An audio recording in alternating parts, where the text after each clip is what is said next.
Happy Festivus, everybody! I got a lot of problems with you people. I'm gonna let you know about it. This is your NXT review for Wednesday, December 23rd, 2020. I am the Solomonster, Santa Solomonster. I don't have the hat on, but we got a little festive atmosphere here. See, Sting is not the only one who can make it snow. Sting's not the only one making it snow up in this bitch. I got those powers too. Putting everybody in the holiday spirit. Gotta love the holidays. With AEW preempted on TNT due to the NBA game, we're doing NXT live for a change. It's a little bit different. Normally we're talking AEW on Wednesdays, but I was not going to go live at midnight. So I figured the consolation prize was NXT for tonight, which I thought was a good show. Thought tonight was a good show. They're building to New Year's Evil on January 6th. Announced a whole bunch of matches tonight, but three main takeaways. Three main takeaways coming out of the show tonight. We're getting a fight pit between Tommaso Ciampa and Timothy Thatcher. Where have you heard that idea before? How many times have you heard me talk about fight pit? This is ripe for a fight pit match, and we're getting a fight pit. That's number one. Number two, Mercedes Martinez dodged the mother of all bullets. When this year is over and she looks back at her 2020, she can go, whew, and wipe the sweat off her brow. Nobody got luckier than Mercedes Martinez, who made her return on the show here tonight. Instead of being in whatever the hell that is on Monday Night Raw. Wearing a mask, acting like a fool. She showed up tonight and went right for the champion, right after the NXT Women's Champion. That's how you do it. So she dodged a bullet. And the other thing, the third thing, I think Adam Cole is costing Kyle O'Reilly the NXT Championship in 2 weeks. That's what I think is going to happen. Kyle O'Reilly is going to be challenging Finn Balor for the NXT title at New Year's Evil. Adam Cole is his biggest supporter. He was cheerleading him all night long, but they're landing on a little thick. And I think instead of just doing a straight up match with another, just clean win for Finn, I think the big angle they shoot on that first show of the new year is going to be Adam Cole, a jealous Adam Cole, costing Kyle O'Reilly the championship. So those are my three takeaways from the show. Super chats are open. You may see them popping up here during the stream. I will read each and every single one of them that you send in. And this review I don't know how long this review will go on for, but take whatever questions you may have. We're just hanging out tonight. The only thing I'm missing is my mug with some hot tea or hot cocoa or something, kind of to fit the motif, to fit the theme here. That's the only thing that's missing. But yes, please hit that thumbs up if you would be so kind, as Tamara in the chat just said. Show opened with a street fight for the NXT Tag Team Championship. Oney, Lorcan, and Danny Burch defending against Killian, Dain, and Drake Maverick. Maverick and Dain jumped the champions during their entrance. Didn't even give them a chance to get to the ring. And all of a sudden, this street fight was underway. This was the second street fight on WWE television this week, with teams tagging in and out of the ring. Partners, teammates having to tag in and out. We saw it on Monday Night Raw. They had a holiday street fight. Why do there need to be tags in a street fight with no disqualifications? Why? Why? So they could figure out who the legal man is? It's a fucking street fight. It doesn't matter who the legal man is. Anything goes. You got guys using chairs and putting people through tables, but I gotta make the tag. It's just dumb. Stupid. They did it twice this week. Maverick was getting whipped by a leather strap. Oney, Lorcan, and Danny Burch taking turns whipping this guy. Killian Dain tagged himself in for the hot tag. He took care of the champions. splashes, suplexes. He ends up on the apron. Now, there were tables, I believe two tables set up outside the ring. And Dain ends up on the apron. He ends up getting knocked off the apron. The idea was he would get knocked off the apron and he would land through the table or maybe both tables on the outside. Unfortunately, it didn't quite work out that way. He landed on one of the tables and the table just sort of keeled over. And Wade Barrett is very good at his job, chimed in very quickly without missing a beat and said, here in NXT, they reinforce the tables. What else can you say in a situation like that? It's as good as a save as you could possibly ask for. They reinforce the tables in NXT. I am the table. Killian Dain had his I am the table botchamania moment. Drake Maverick ended up catching Danny Burch with a low blow. Lorcan caught Maverick with a low blow. And Burch hit Maverick in the gut with a cricket bat. Lorcan and Burch finished Maverick off with their double team finish to retain the titles. You know, the match was fine, you know, as an opener, right out of the gate. Again, they didn't even let them finish making their entrance. Big brawl to open the show. But, you know, we just came off a TLC pay-per-view. And at the TLC pay-per-view, we saw people getting put through tables left and right. How many fucking tables exploded on Sunday? Chair shots and ladder shots and tables. And then you see something like this, and this was very tame. You know, I mean, this really didn't even have to be a street fight.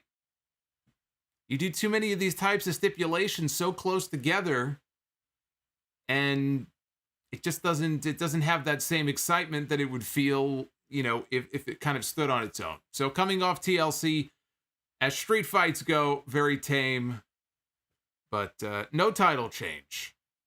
No title change here in the opener.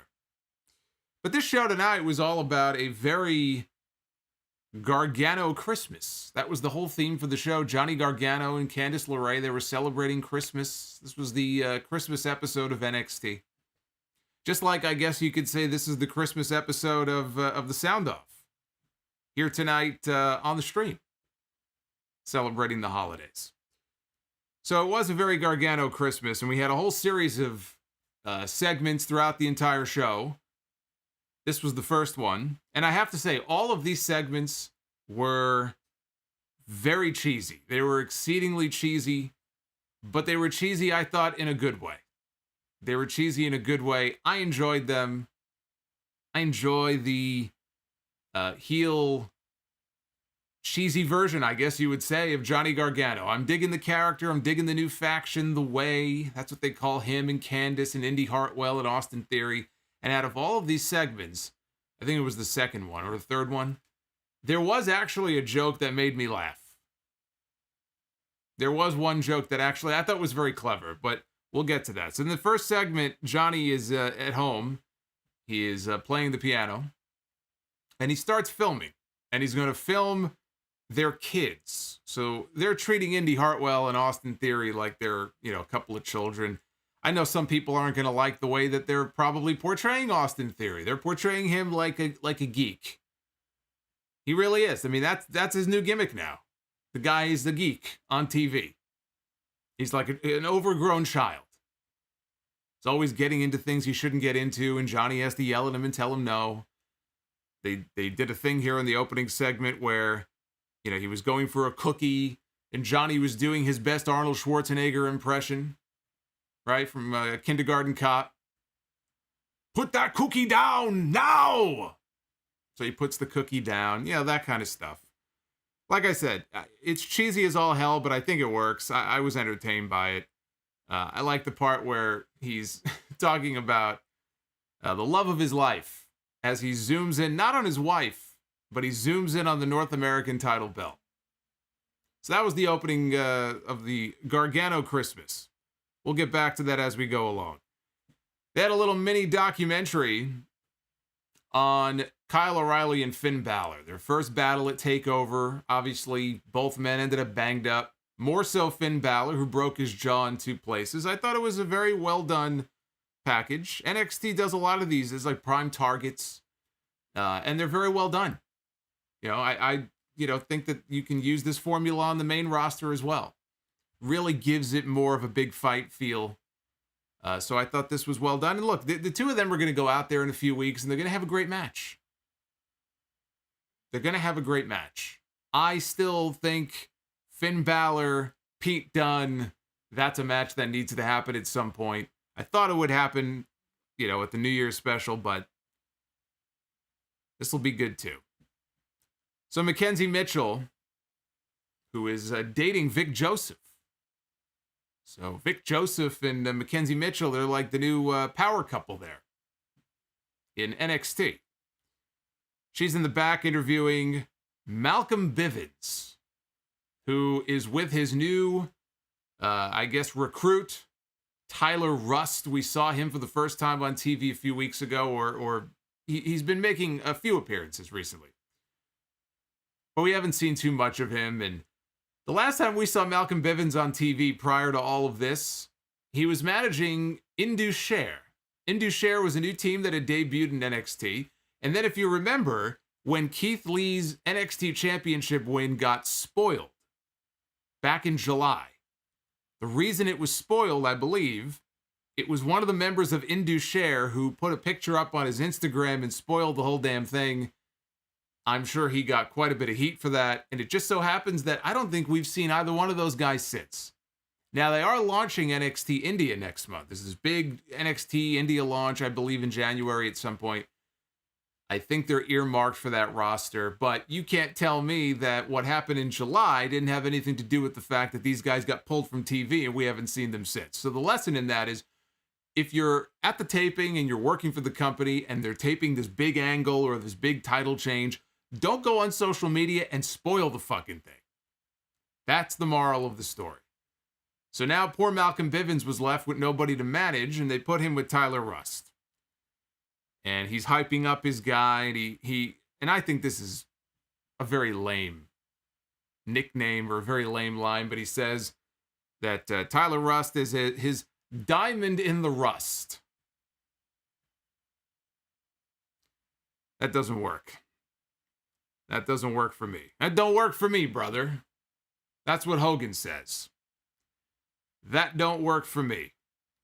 We get to Jake Atlas against Isaiah Swerve Scott. We got a lot of people in the chat who I think are simulcasting. They're watching the NXT review here, and they're also watching, I guess I take it AEW is on the air. So what do you got? You got the dual monitor set going on here? Is that what's happening? I shall try my best to compare. Apparently Sting, I believe I am competing with Sting at the moment. Well, fuck Sting. I got snow too, bitch. Okay? Your snow doesn't impress me. I got snow too. Somehow I think Sting will get a better rating than me. Jake Atlas against Isaiah Swerve Scott. This is a rematch from the week before. Scott had lost. He was a sore loser. He just refused to shake Jake Atlas's hand. And so we're seeing more heel tendencies now. We're seeing more heel tendencies with Swerve Scott, which is probably what this guy needs. Good match with these two. Some impressive stuff from Atlas that we haven't seen before. Scott countered a super poison Rana off the top, landed on his feet. And then Scott caught Atlas with a jump kick, jumping pump kick. Hits Atlas with the JML driver for the win, and Scott is just on cloud nine when this match is over. This guy is gloating. He is acting. Beth Phoenix is disgusted by his behavior. She says that he's acting very disrespectful. And he wants to shake hands with Jake Atlas, and Atlas wants to have nothing to do with the guy, so he bails. So we're inching in a more heel direction for Swerve Scott, who really hasn't done much of anything so far. I mean, I know he challenged for the Cruiserweight title at one point, but he really hasn't made his mark yet on the NXT roster. Maybe as a heel, once he goes full heel, perhaps that'll happen. Vic Joseph, on commentary during this match, talked about Kurt Stallion.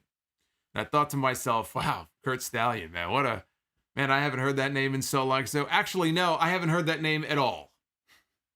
I haven't been watching 205 Live. I'm like, who the fuck is Kurt Stallion? And so this is part of the problem. I was thinking about the Cruiserweight title.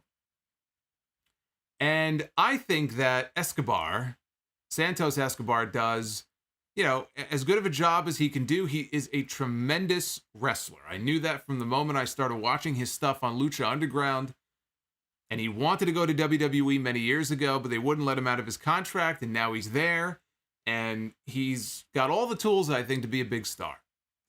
He's been the Cruiserweight champion now for a while.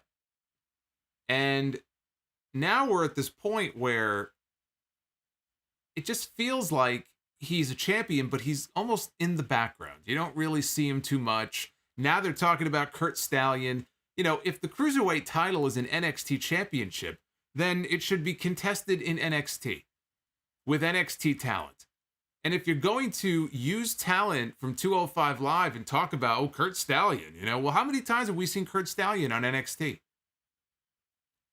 Get this guy on NXT more often. I'm not watching 205 Live. I'm watching NXT. And NXT has an NXT Cruiserweight champion. He's not the 205 Live champion. So if this guy is next in line as Vic Joseph or Waldo, whatever the fuck he was dressed as tonight, if that's what, if he's next in line for a shot at the title, then tell me why I should care. But they kind of just threw it out there like, Kurt Stallion. It's like, how often exactly has Kurt Stallion been featured here on NXT? Not very often. In fact, I had to look up when he got signed. He only got signed back in October, so he's very new to the roster. But I shouldn't have to watch 205 Live to figure out what's going on with the Cruiserweight title. There's a problem here. There's a problem here with that title and the division that has to be fixed. But Escobar is a star. This guy is going places. I don't know that I have a lot of faith on the main roster, but even in NXT, he's a guy who could be competing for the North American title. He could be competing one day for the NXT championship. Andrade did it. There's no reason that this guy can't. Mackenzie Mitchell she was all over the place tonight. She interviewed Adam Cole and Roderick Strong about their thoughts on Kyle O'Reilly going for the championship. And again, this plays into what I said at the beginning about what I think is going to happen on January 6th. They're really laying it on here. Like, Kyle, man, he's going to do it. Kyle's the man, And Velveteen Dream shows up. We haven't seen Velveteen Dream on TV in many, many weeks. Don't know why. I don't know if he was injured. I don't know if he had COVID. I don't know what the situation was, but he's back. And he was acting like a dick, and so Cole smacked him. And that led to him basically making a match for the main event. It was going to be Adam Cole against Velveteen Dream. We've seen guys go from being a star in NXT to being thoroughly wasted on the main roster. And we've also seen talent go from NXT and become stars on the main roster. It doesn't happen as often as it should, but we've seen our fair share of talent, unfortunately, who were up here in NXT, go to the main roster, and now they're way down here. We've seen that. It's rare to see somebody who is on NXT, who has not yet gone to the main roster, who's in NXT, whose stock has dropped as fast and as hard as the Velveteen Dream. I was just like everybody else. A year ago, I had Velveteen Dream pegged for big things on the main roster. Any day now, this guy's going to get called up. This guy could be a big star. Vince McMahon is going to love this guy. Look at him. I mean, he's a good worker. He's not great. He's fine. But he's got the charisma. He's got the personality. He comes out every month with different flashy attire. Like, this guy can be something on the main roster. I'm not sure he'll ever make it to the main roster. I'm surprised he's even employed anymore.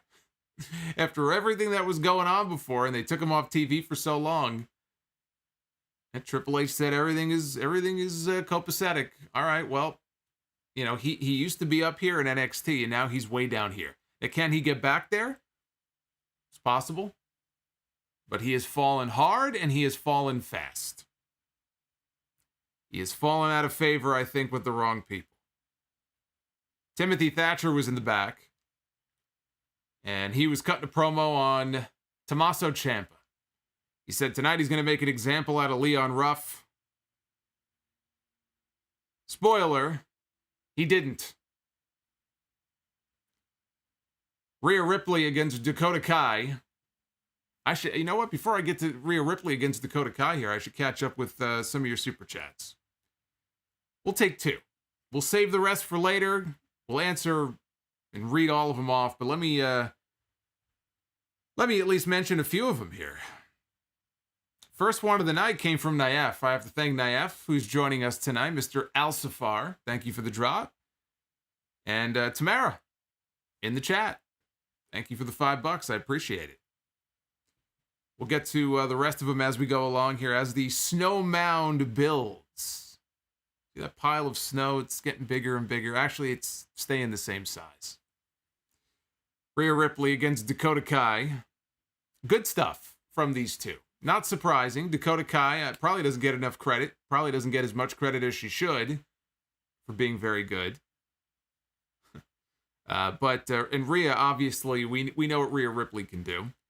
Rhea reversed a code red into an inverted cloverleaf. And Raquel Gonzalez showed up on stage. But Raquel Gonzalez was barred from ringside. So all she could do is just stand there. All she could do was stand there and watch from afar. And Rhea is staring at her and she's taunting her and telling her to come on down. Like she's on The Price is Right. By the way, if you are a Price is Right fan, I'm not talking Drew Carey. I'm talking Bob Barker.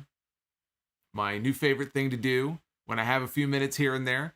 There is an entire channel on Pluto TV, dedicated to Price is Right, the Bob Barker years. I've been watching Price is Right episodes with Bob Barker from what looks like the early 80s. The guy still has black hair. And it's actually been a lot of fun. Back in the golden age of game shows. So if you're a Bob Barker fan, I mean, how could you not be after his appearance on Raw all those years ago with Chris Jericho? The guy was the best guest host they ever had. If you want to see Bob Barker in his prime on The Price is Right, Pluto TV, you can watch it all day long. Got a whole bunch of Christmas episodes this week. It's great. So Raquel Gonzalez did not come down. She's watching. Eventually, Dakota Kai did make it to the ropes to break the hold. Rhea dragged Dakota to the top rope. Kai kicked Ripley off the top and hit Rhea with a code red lung blower for a 2 count. Rhea countered a guillotine choke into the Riptide for the win. And so now the match is over. It's a clean win for Rhea Ripley. And she is telling Raquel Gonzalez the match is over. Come on down. And so Gonzalez obliges. She comes down to the ring. We have a face-off in the middle of the ring. And then these two women start slugging it out. And the referees crowd the ring and they separate them. We have a big pull-apart brawl here between these two. I don't mind another match between Rhea Ripley and Raquel Gonzalez. You will get no complaints out of me about having that match again. It will take place in 2 weeks at New Year's Evil. It will be a last woman standing match. We know this because Dexter Lumis, who is the host of New Year's Evil, he doesn't speak. He is a mute, but he draws pictures. He actually is a very talented illustrator. So at one point later in the show, they cut to him and he was illustrating, an image of of Rhea and Raquel, and then he wrote "Last Woman Standing." So that's how he's going to announce stuff, I guess. He's going to talk to us through his pictures. So again, you get no complaints out of me about doing the match again. My thing is, I think it is incredibly silly that Raquel Gonzalez pinned the NXT Women's Champion in the War Games match, and that alone did not earn her a shot at the championship. I think that's silly. So if she has to go through Rhea Ripley to get there, then that's fine. In fact, she should win this match. Last match we saw between them was Halloween Havoc. Rhea got the win. It should be Raquel picking up the win here and then going on to get her shot at Io Shirai. Again, these two women, these two are two of the big players, or going to be two of the big players in the women's division. These two, Bianca Belair, I mean, you could see it. the future of the main roster women's division, Raw, SmackDown, it's going to have Bianca Belair, Rhea Ripley, Raquel Gonzalez. These are the women that are going to be in the spots that Charlotte and Sasha and all of them are in right now.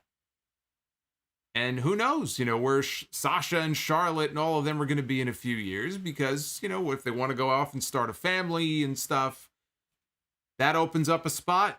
These are the women that are going to take those spots from them. We cut back to a very Gargano Christmas. I think this might have been, this was the one. This was the best of all the parts of this. So we cut back to the Gargano household, and Indy Hartwell is very excited. Well, there's Shayna Baszler on our screen. I would have said that about Shayna Baszler a year ago. And unfortunately, well, I don't feel the same way now. And it's not her fault. It's not her fault. But like I said, some people, when they get called up, it's just not the same. It's not the same with Shayna. From the moment we first saw Shayna, the Vampire Princess, biting Becky Lynch on TV. Why? I don't know. Just because. You're on Raw now. You gotta go bite people. Was she rabid? She have rabies? If Rhea Ripley gets called up to the main roster and starts biting people, I'm going to lose my shit. I don't know what I'm gonna do. I'm probably just gonna come right back here and complain about it, let's be honest. But some people don't have to be tinkered with too much. I understand that NXT is not exactly the same as the main roster, and you've got NXT fans and you've got some casual fans. I get that. It's real. It's true. But sometimes you have a formula with somebody and it just works. And it's all about how you implement the formula. It doesn't mean you have to make all these changes to what and who they were. I think that's part of the reason why there are so many people who aren't watching NXT anymore. Because I hear from some of them, they're like, I gave up on NXT, and when they tell me why, because if they get invested in people in NXT, like some of these women, they worry that the moment they get called up to Raw or SmackDown, they're just going to be fucked with.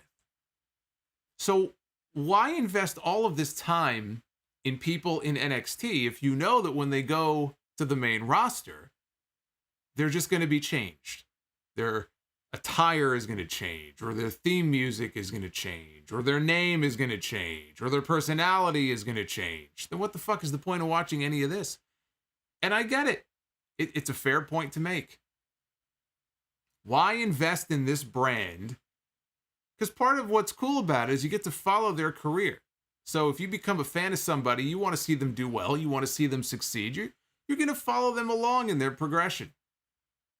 And it's infuriating when you see them move up and move on, and some of the things they do to these people on TV, it is just beyond maddening. So why invest your time into it? There are people who are no longer watching NXT for that reason. I've heard from them. But we have the Very Gargano Christmas. And Indy Hartwell is opening her gift, and she opens a PlayStation 5, and she's very excited. At least until she plays Cyberpunk, and then she won't be so excited. But she's got her PS5, but then she realizes that it's an empty box. There's nothing inside.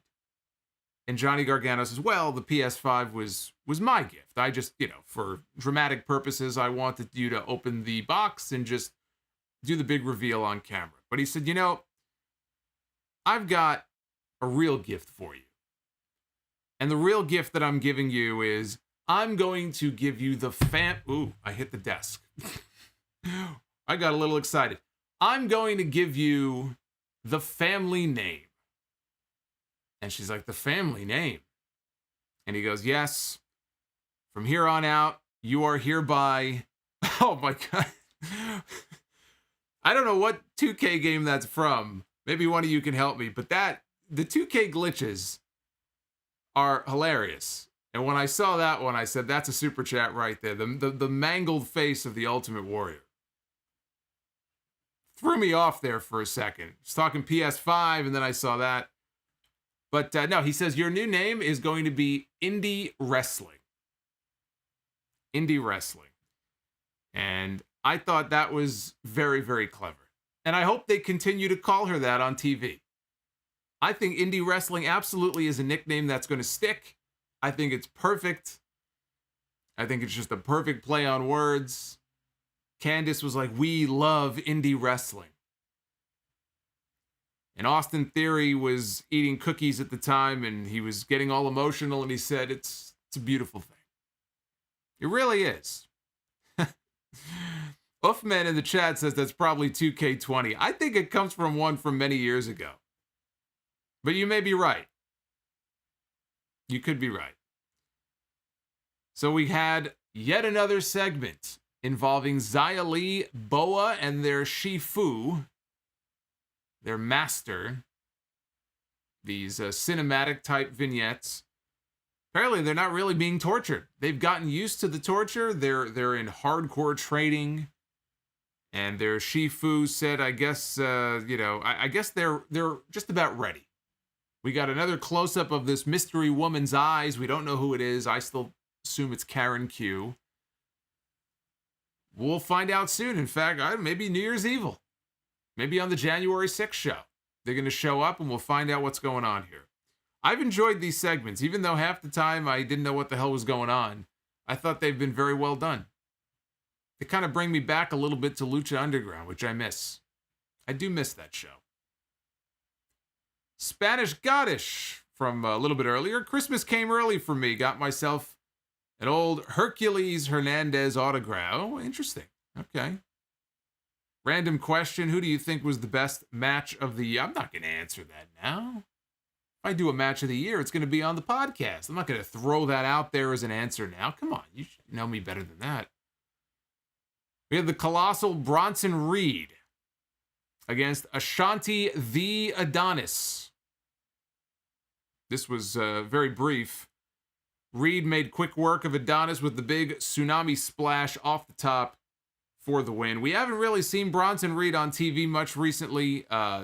Honestly, we had Bronson Reed was making a lot of very passive-aggressive tweets about people in NXT when there was the COVID spread, and I guess people weren't wearing masks and all this stuff, and I know he was very bothered by that. But now he's back on TV, and he picked up the win here. Mackenzie Mitchell was back in the locker room. She caught up with the NXT Women's Champion, Io Shirai. This is after an earlier promo in the back with Toni Storm, who said she's coming for her. She's coming after Io. She's coming after Io's championship. And Io said she heard what she said. She told the production guy to hit her music. And she stormed down to the ring. She set up a chair in the ring. And she sat down and she was waiting for Toni Storm to come on out. Only Toni Storm did not come out. Mercedes Martinez came out. First time we've seen Mercedes Martinez on NXT television in months. I guess the last time probably would have been probably the cage match that she lost to Rhea Ripley. Right before all this retribution garbage started. So here she is now. She's beating up Io Shirai, and she actually threw her through the bottom part of the announce table. So she threw her into the front portion of the announce table, which is all wood, and Io went through the wood. I've never seen that before. Of all the table bumps that we've seen, I don't think I've ever seen somebody just go through the bottom part of the announce desk. And Mercedes Martinez posed, and she left the scene of the crime. I said it earlier at the beginning of the stream. I'll say it again. Nobody dodged a bigger bullet than Mercedes Martinez. Mercedes Martinez was part of Retribution. Mercedes Martinez reportedly, allegedly, went to management and said, I don't want to do this. I want to go back to NXT. And they obliged, and they sent her back.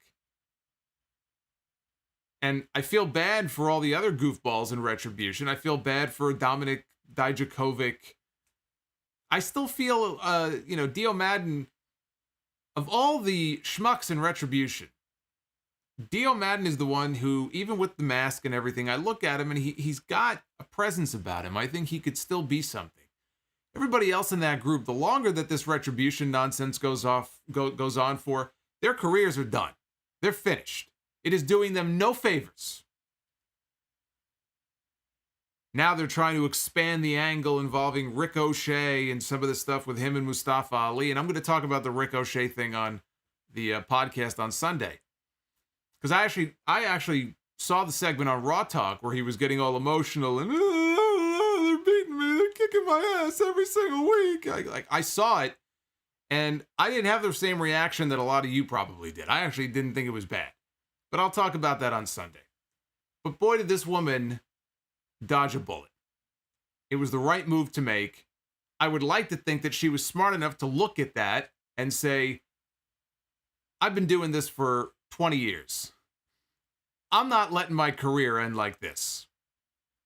And now she's back and she's attacking the NXT Women's Champion. The other thing also that it illustrates is how stacked the women's division is. We already knew that.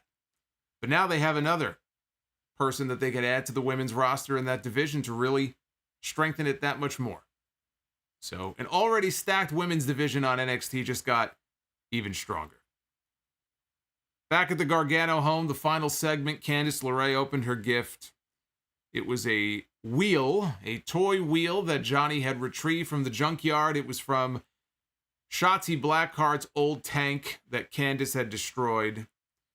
And they all posed for a family photo, and that was the end of a very Gargano Christmas. The indie wrestling thing was the best part to come out of all of this. That easily. And again, that name better stick. That is the perfect name. Timothy Thatcher against Leon Ruff. Hey, Frost, the reason that sometimes I will repeat certain points is because people don't listen. Because I get questions sometimes that my mind is boggled. Because I will say something, and then I'll get a question from someone asking me about something I just answered. So in order to drill the point down, you gotta repeat it a few times. That's just the way, with people's brains, it's just the way it works. Timothy Thatcher against Leon Ruff. Thatcher was dominating the match early on. And Wade Barrett made the comment that, he could win the match anytime he wants. He could win the match. Of course, he didn't win the match. Leon Ruff is the underdog. He's the 1-2-3 kid of NXT. He got a roll-up, and he pinned Timothy Thatcher. And so Leon Ruff picks up the win. Yet another loss for Timothy Thatcher, which is just ridiculous. Thatcher beat up Ruff at ringside, tossed him back into the ring, but Tommaso Ciampa snuck in. And before Thatcher could get back inside, Ciampa grabbed him, gave him the Widow's Bell, DDT. He planted him, and then he whispered in his ear, "I'll see you in the fight pit." And he gave him a kiss on the head, and he left the ring. So there it is. January 6th, it is official. New Year's Evil, it will be a second ever fight pit match in NXT between Timothy Thatcher and Tommaso Ciampa. There's only been one other one. It was Timothy Thatcher and Matt Riddle. And Thatcher got the win. And I said at the time, that should become his specialty. He should not be losing a fight pit match for a very long time. This guy has been losing left and right. So, yeah, he won the first fight pit match. He better win this one, too. I've been, calling the fight pit thing for weeks. But Thatcher has absolutely no heat whatsoever going into this match. He has been a loser every step of the way, and I just don't understand it. I just don't. Why has this guy been losing so much?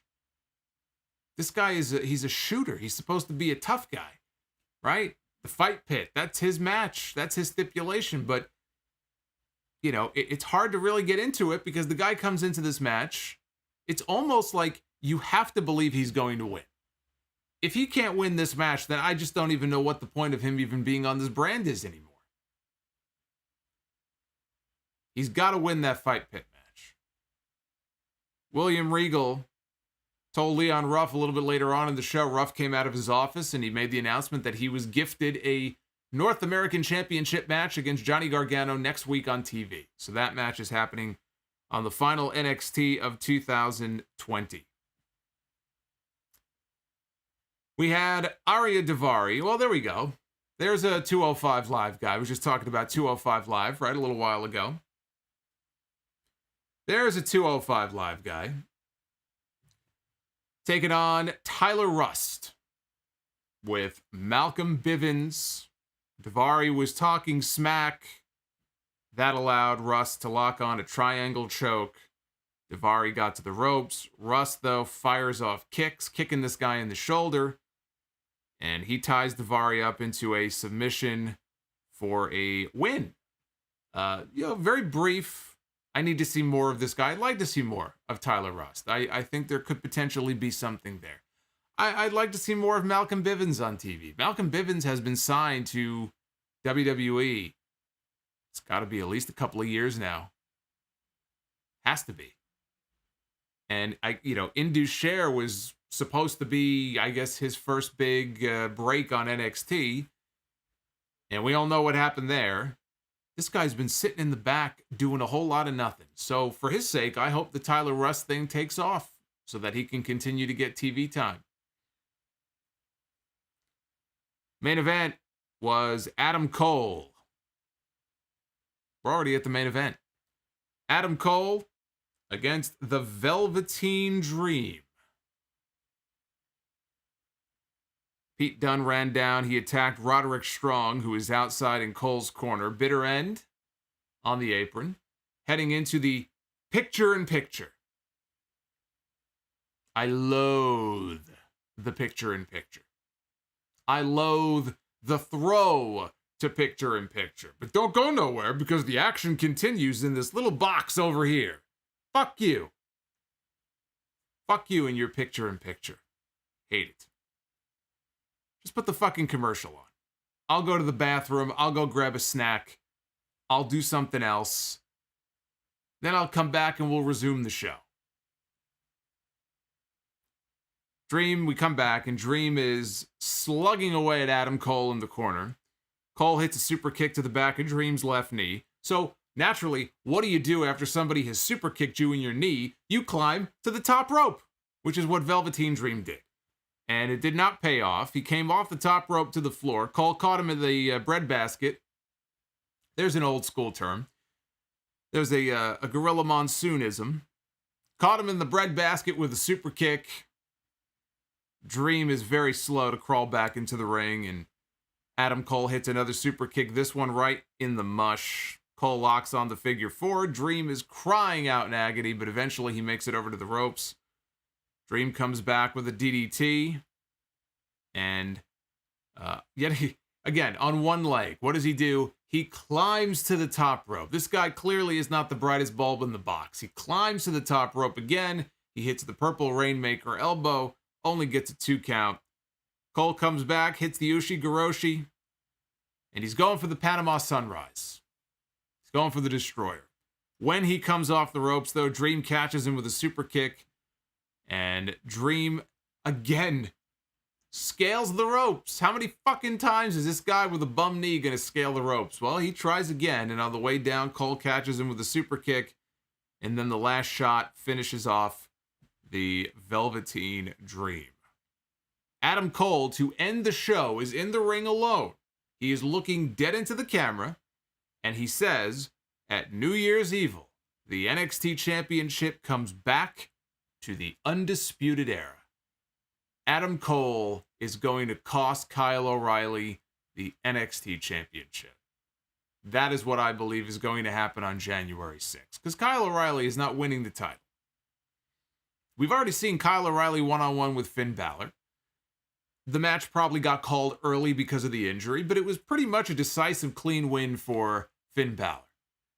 I can't see them just repeating the match and just doing a clean finish and moving on. I mean, maybe they will. Maybe somebody will attack Finn when the match is over. But this seems to me like they're setting up for a major angle on the first show of the year, which is a smart thing for them to do. You know, they're going to be head-to-head with Night 2 of the AEW New Year's Bash show. They're going to be up against Snoop Dogg. They got Sting and Snoop Dogg on January 6th to compete with. So that would be the time to shoot a big angle. And the big angle would be I guess it would be a split in the Undisputed Era. Feels to me like that's where we're headed. So if I had to make a prediction on that, there it is.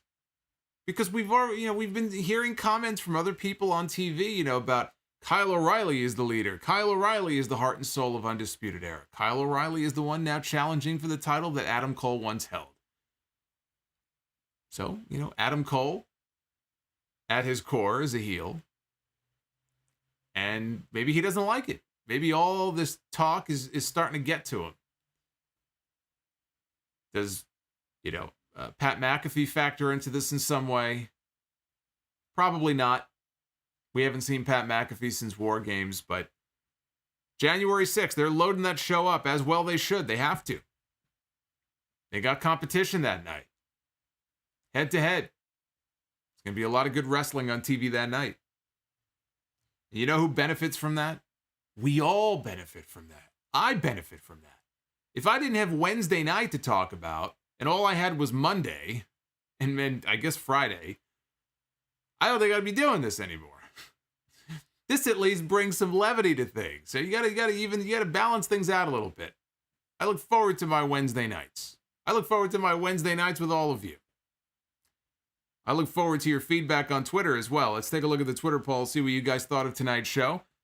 At Solomonster, 64.7% thumbs up. And 35.3% thumbs down in the NXT poll. And as is the case, you guys know, with all of these polls, you can vote on Twitter at Solomonster. GV in the chat says Kyle O'Reilly really is the heart and soul of Undisputed Era. Well, he may be. Adam Cole, though, might see it a different way. That's all I'm saying. Adam Cole probably sees it a little bit differently than he does, But let us go through some of your super chat. Actually, you know what we'll do? I'll tell you what we'll do. I'm going to get to all of your super chats. Hello, by the way.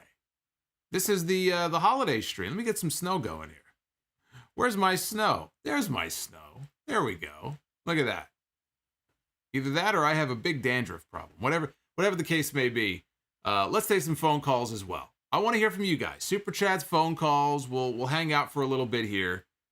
And we'll get through all of your messages before we end the stream tonight. I hope you guys are having a great week. It is Festivus, one of my favorite holidays, the airing of grievances. I'm going to spare you from the airing of grievances because I air my grievances every week. I'm going to air my grievances on Sunday. You guys don't want more grievances. You get enough of that as it is. But feel free in the chat to air your grievances. If I had to ask you, what is your number one grievance here on this Festivus with WWE? What is your biggest grievance, your biggest gripe? Just one. Write it in the chat. Let me know. In the meantime, I'm going to get the lines active. We'll take some phone calls in a little bit. And as I go away here for a second to get those lines set up, I'm going to leave you with a little bit of music. And I will be back here in just a moment. The NXT stream continues here on the Solomonster Sounds of YouTube channel. Don't go away.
All right, go. I'm in a festive mood tonight. There's the phone number on your screen, 989-282-SOLO. 989-282-7656. Here on the Christmas stream, that is the phone number to call. I know we got a lot of people who are watching AEW right now, so we don't have all of our usuals. Right? We got everybody is preoccupied. They're watching wrestling on TV, which is fine. But I figured we would do some NXT for a change, and so that is what we are doing here tonight. But we're going to take your calls, we're going to go through your super chats, and I want to hear from all of you. And why don't we begin with a caller? Why don't we begin with, I believe this is it Markel, I think, on the line? Yes, how are you? I'm good, how are you? Good, what did you think about AEW? What about it? I watched NXT tonight. What do you think they're going to do with NXT? You know, it's not the same like it was 3 years ago with Charlotte, Sasha Banks, and Balor. They need to do something. It's feeling like Monday Night Raw and SmackDown since it's all at the same place. No, it's not. No. That's the biggest. It did. That's the biggest insult of all. You compare anything to Monday Night Raw. That's the biggest insult you could possibly to make about something. Look, NXT is going through something they go through every few years, which is they get rated. Talent moves up to the main roster, and they have to replenish, and that's what they're doing. They're trying to create new stars. And that's what they're doing. And so it's not the same NXT it was a few years ago, but yeah, they have a lot of really good people down there who, you know, some of them are more over than others. And, you know, it's not the same, but I still think it's a good show. Not as good as it used to be, but I think it's still a good show.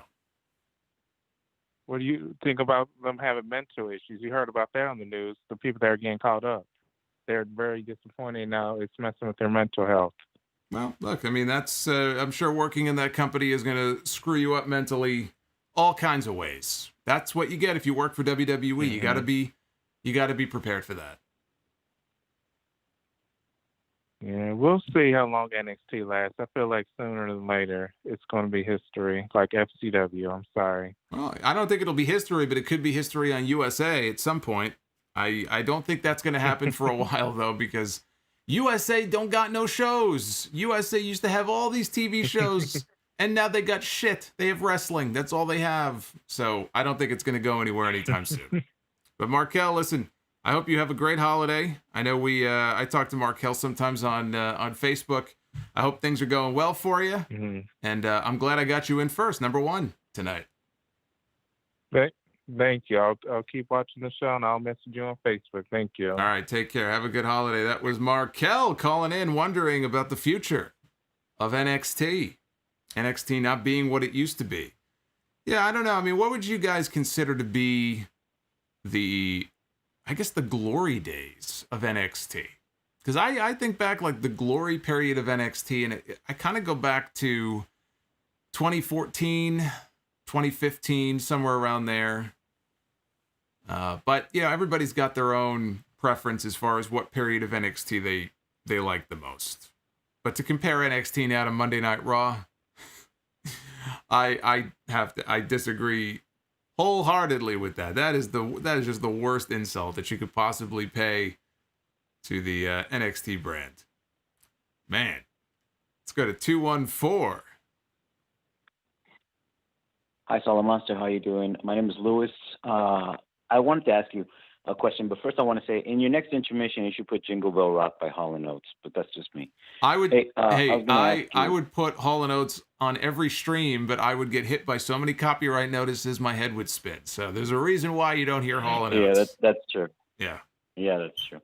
I was going to ask you, so with the way Raw is going, I think the only thing WWE can do, and I just want to hear your opinion, is you remember it used to be Wrestling Challenge before it was Raw. I think they need to do a whole paradigm shift where it's not going to have to be Raw anymore. It's going to have to be something completely new, because otherwise you can't fix this. I think the problem is that you look at the show and you just want to change the channel before it even starts. So I wanted to get your opinion on it, on just switching the whole thing, not to a Raw again, but to a whole new different show that has nothing to do with Raw, just making it a new show, a new presentation. And I just want to get your thoughts, and I'll wait off the air to hear your result. Yeah, I get what you're saying as far as kind of out with the old, in with the new. Raw's got a stain on it right now. It's got a stink on it. It's going to be very hard to wash that away. People said that about TNA many years ago. TNA has to change its... I think I said the same thing. TNA has to change its name. The initials are absolutely poisoned. There was no coming back from it. And then they changed from TNA to Impact. You could make the same argument about Raw. The thing is, Raw has a lot of equity. Raw is going to be 30 years old in a couple of years. So there is still value in the Raw name. It is a brand. WrestleMania is a brand. WrestleMania has been a brand since 1985.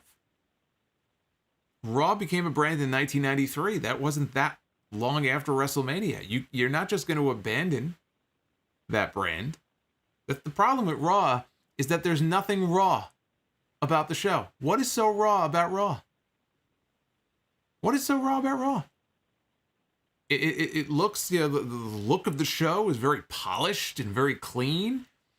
It is a very sterile show in every sense of the word, in terms of how it looks, in terms of promos on the show. I listened to some of these promos on TV, the stuff with Matt Riddle and Jeff Hardy on Monday night, and I feel like I'm watching a fucking elementary school play. Who is scripting this shit? Who is scripting this dialogue? These are the things that are killing Raw. There is nothing raw about the show. So if they could address those problems, it's not so much the name is the problem. There's a lot of equity in the name. I wouldn't change the name of the show. I would address the other issues first. The issue is not the name. You could change the name all you want to. If you don't address the underlying issues, I mean, you could call the show shit. You can call the show mutt, which I already do. You may as well call it Monday Night Shit. But it doesn't matter what it's called. You have to address the underlying issues. Lipstick on a pig. You've heard these analogies. You've heard these expressions before. Fix the problem. And then everything else will fall into place. And you want to know what the problem is? Guess what? You only need listen to the show from last week or find the clip on the channel. I told you exactly what the problem is. I told you exactly how you can start to fix the problems on Raw. Clip's right here on the YouTube channel. The answer is right in front of your face. Unrealistic as it may be to think that it's actually going to happen, I made it very clear a few days ago what the issue is and what needs to happen. And until that happens, unfortunately, we go around in circles. And we're going to be having the same conversation over and over again. 281. Solomonster. Merry Christmas. This is Carlos, a.k.a. Lord Frieza. How you doing? Lord Frieza. What does Lord Frieza got planned for the holidays this week? Work. Always That's fun. all I do. Always fun. I know that feeling. But I'm giving you a call. I know it's been a while since I called, but I'm just literally giving you a call to, say thank you for everything that you do, considering how, things turned out this year. And I think, your podcast, your streams, they distracted a lot of us that either had to be on the road working or had to stay at home, whatever it may be. So a big thank you for everything that you do. I appreciate that. Thank you. I'm glad you guys enjoy the streams. I'm glad that you're part of our streams every week. Part of our little community here. I try my best. I try my best, even if I just, pop in, super chat, gotta go. But I really appreciate it. Awesome. So, but anyway, so have a Merry Christmas, Happy New Year's, and Merry Christmas, Happy New Year's to everyone in the chat too. Merry Christmas to everyone from Lord Frieza. Lord, thank you. I appreciate it. Have a great New Year, and I'm sure I'll see you on. Are you going to be able to join on New Year's Eve? I think so, for sure. Good. I think so. Good. Well, I'll be here. I'm going to be live right here, ringing in the New Year. So if you can make it, I'd love to have you. Perfect. I appreciate it. All right. Take care. That was Lord Frieza, everybody. Yeah, I'm going to be talking more about that this weekend. A week from tomorrow is New Year's Eve. And so what we're going to do is I'm going to be live on YouTube. I'm going to be answering your questions. We're going to do another Sound Off Inbox like we did for the anniversary last month. And I don't know if I'll take phone calls. Maybe we'll take phone calls too, but it'll be email questions that I'm going to start pulling this week. And obviously super chats. So you can send in questions and messages that night. And we'll ring in the new year together. We'll get rid of 2020. We'll put that in the history books. And we will enter into 2021 together. So if you don't have any New Year's plans, if you're not doing anything better, come on back to the YouTube channel and join me live. And we will ring in the new year. Just checking out the chat here. So let's go back to the Super Chats. We'll mix in some calls and some Super Chats. Again, the phone lines are open. You want to call in, try to get a spot in the line, and we'll get back to that here in just a second. There we go. Let's go back to the earlier ones. I will try not to make the same mistake I made the other night, where I started reading the AEW Super Chats on the TLC stream. From Dynamite last week. Didn't realize I had gone back too far. Here we go. So we had Naef and Spanish Goddess and Rodimus Prime with the $20. Can't wait for Ripley against Gonzalez at New Year's Evil, but glad Mercedes Martinez is back in NXT. JWD, glad you're on. I'm stuck in quarantine. Feel under the weather, waiting on my results to come back. Merry Christmas. Well, that sucks. I hope everything works out well. I hope the results come back clean, and maybe you just have a cold or something, but man, that sucks, especially around this time of year. So hopefully JWD is okay. Hopefully everything turns out fine. Lord Frieza, who we just heard from. You're on the money when it comes to Raquel. She is a star in the making. You could tell that they think the same thing. I mean, why wouldn't they? The woman is, I mean, you look at her and she's got a star presence about her. She's physically bigger than a lot of the other women. And this is a company that always will value size above all else. That's their MO. So right away, that's why Rhea and Raquel, they stand out over all the other women. Physically, you look at them and you can see what sets them apart in terms of size, in terms of height, from a lot of the other women they have on the roster. That's going to work to their advantage. James Hollins, Indie Wrestling Gargano's a comic genius. I would love to know who came up with that. If it was Gargano or one of the writers there, or who it was. Probably Gargano. I'm guessing it was Gargano or Candace who came up with that. Casey is Raw with the $2. I'll trade you my WWE Big Gold belt for the Big Eagle. Well, as much as I'd love to add a Big Gold to my collection, I would not give up the Eagles. That Big Eagle was the first one I ever owned. Whenever they started making those belts, instead of the foam things they used to sell back in the 80s and the 90s. So what was it, 2001? That's how far back that goes. It's got sentimental value. And I paid to have it re-leathered. Found some guy in a message board forum.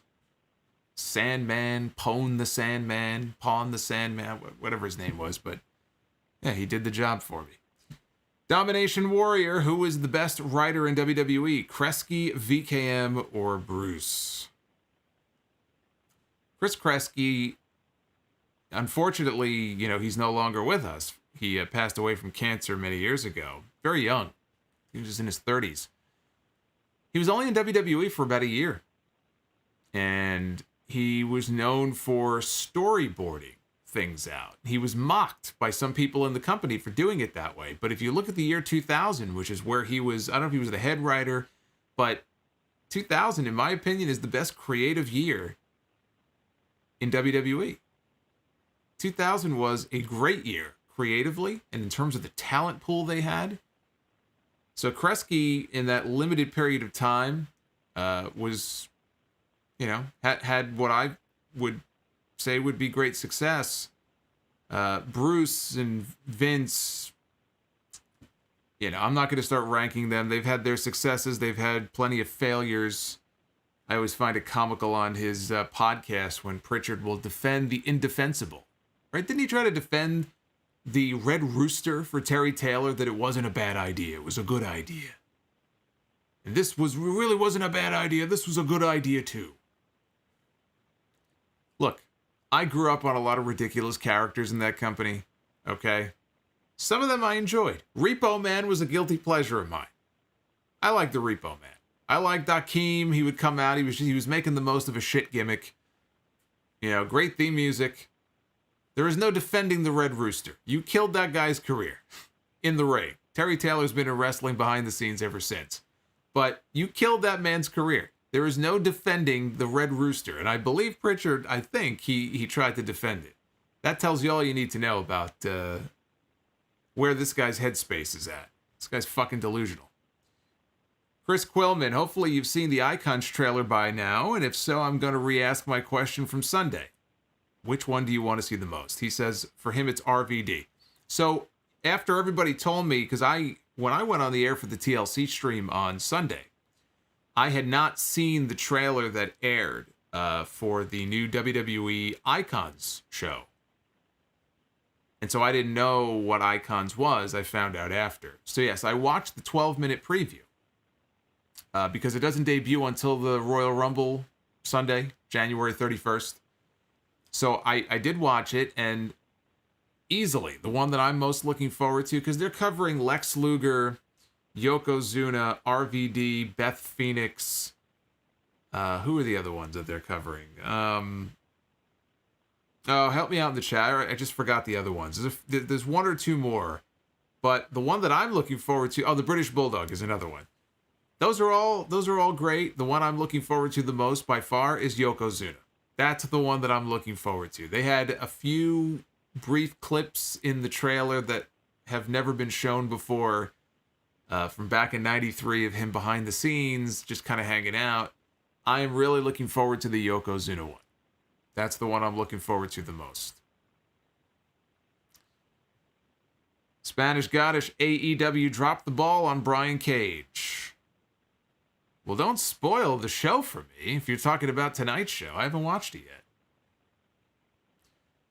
Alex Jimenez, thank you for the $12. Have you ever randomly met a WWE star? I met someone from NXT at work this week. Yeah, I've met some randomly, usually when I'm in town for WrestleMania. So if I'm going to WrestleMania, if I'm in wherever the city is, a whole bunch of times I've randomly bumped into people.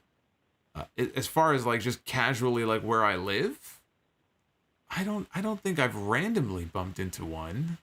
I've randomly bumped into celebrities in the city if I'm on my lunch break from work. I bumped into the last one I bumped into actually a few years ago was probably Robert De Niro. He was trying to be very inconspicuous. He had his hat pulled down. He had sunglasses on. Denzel Washington, that was another one. He also had the hat and the sunglasses, didn't want to be noticed, so I didn't say anything. But, yeah, he came into my building. I think maybe his dentist was in the building or something. Word spreads quickly if there's a celebrity on the way. It's like, Denzel's coming. I'm like, to do what? To get his teeth cleaned? Okay, whoop-de-doo. But we've had movies filmed, in the city near my office. And it's always amazing to see how people just freak out if there's a celebrity nearby and they could like sniff them out. They were filming the Sex and the City sequel, not too far from where I am. My God, the crazies that came out, the women and some men, but the women that were out there, I mean, it was a madhouse. They were just uncontrollable just to get a glimpse. Just to get a glimpse of what was going on. I'm like, I'm trying to get to my bus. Get the fuck out of the way. Move. I got a bus to catch. Anyway. Spanish Goddess. How AEW has been booking Brian Cage. It reminds me of how WWE booked EC3 in NXT. They just dropped the ball. And now that super chat is covered by another super chat.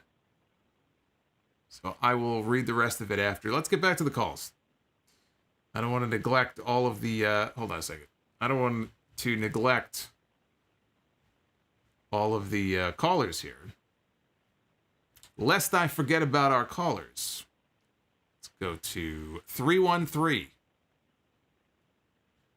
Hello? Hello, 313. You're on the air. Hello, Solomonster. It's Jordan.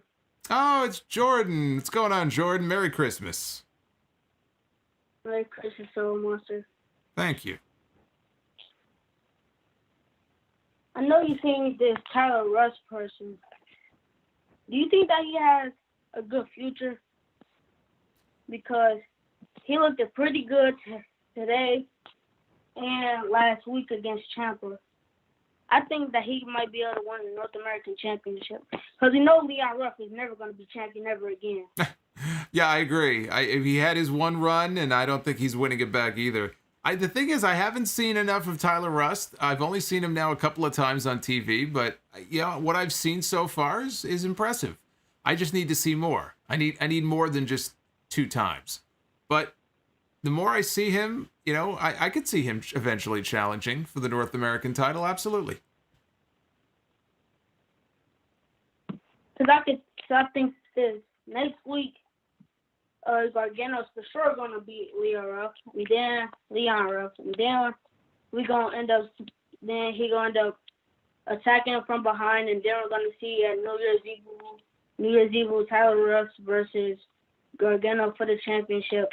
And we know Tyler Ruff is going to win. Because once they put new guys on the spot, that's their one shot to win. I don't think it's going to happen that quickly. I think, Leon Ruff was the new guy and he won it right away. I don't think they're going to do that again so soon. So I think Tyler Rust, if he's going to be champion, it's going to be a little while. I don't think they're taking the title off Gargano. I like Gargano in this role. I wouldn't be so quick to take that title off him. I thought the segments with him tonight were entertaining. Because it's like with Curtis Axel, when Paul Heyman had picked him up from the bottom and brought him to the top to be Intercontinental Champion. That's right, he did.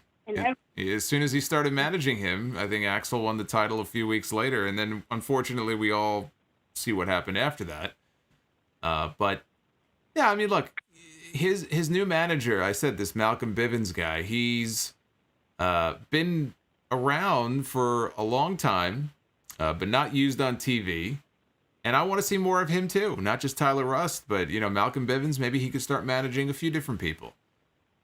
So yeah, I mean, let's let them get a few more appearances on TV, and let this guy get a few more wins, and then we'll see if maybe at that point he can challenge for a title. But it's way too early to think about him challenging for a championship.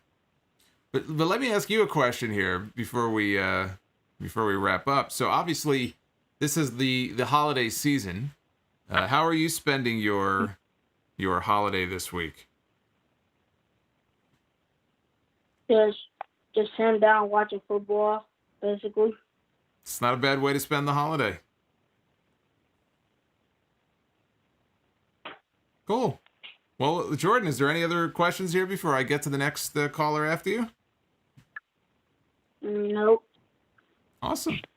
All right, cool. Well, listen, I'm glad I got you on the air again. I think some people in the chat who are listening, they remember the last time you called in.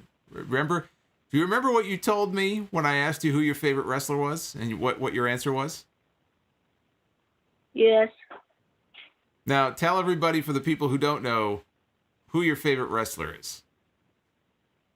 Stone Cold Steve Austin. Stone Cold Steve Austin. And remind everybody how old you are? 10.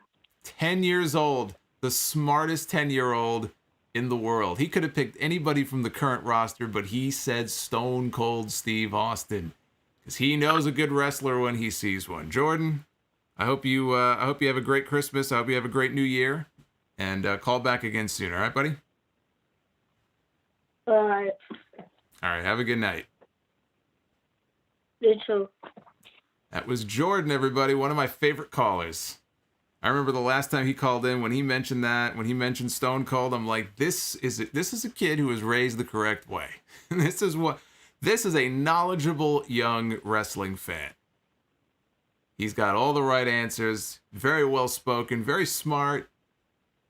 I like calls like that. That's right. Tech Nation in the chat says somebody is raising that boy right. That is right. That is correct. Oh. So, Spanish Goddess, your super chat was obstructed. Let me finish it here. It says, how AEW has been booking Brian Cage reminds him of how WWE booked EC3 and NXT. They just dropped the ball on him. Hope Cage leaves AEW the first chance he gets. Well, what did they do? I mean, did something happen tonight? Did they tar and feather him on TV? Did they flog him? Did they choppy his pee-pee? What did they do to this guy to make you say that he should leave? What do you think he's going to do? Go to WWE? Like, that's going to be that much better? Are you kidding me?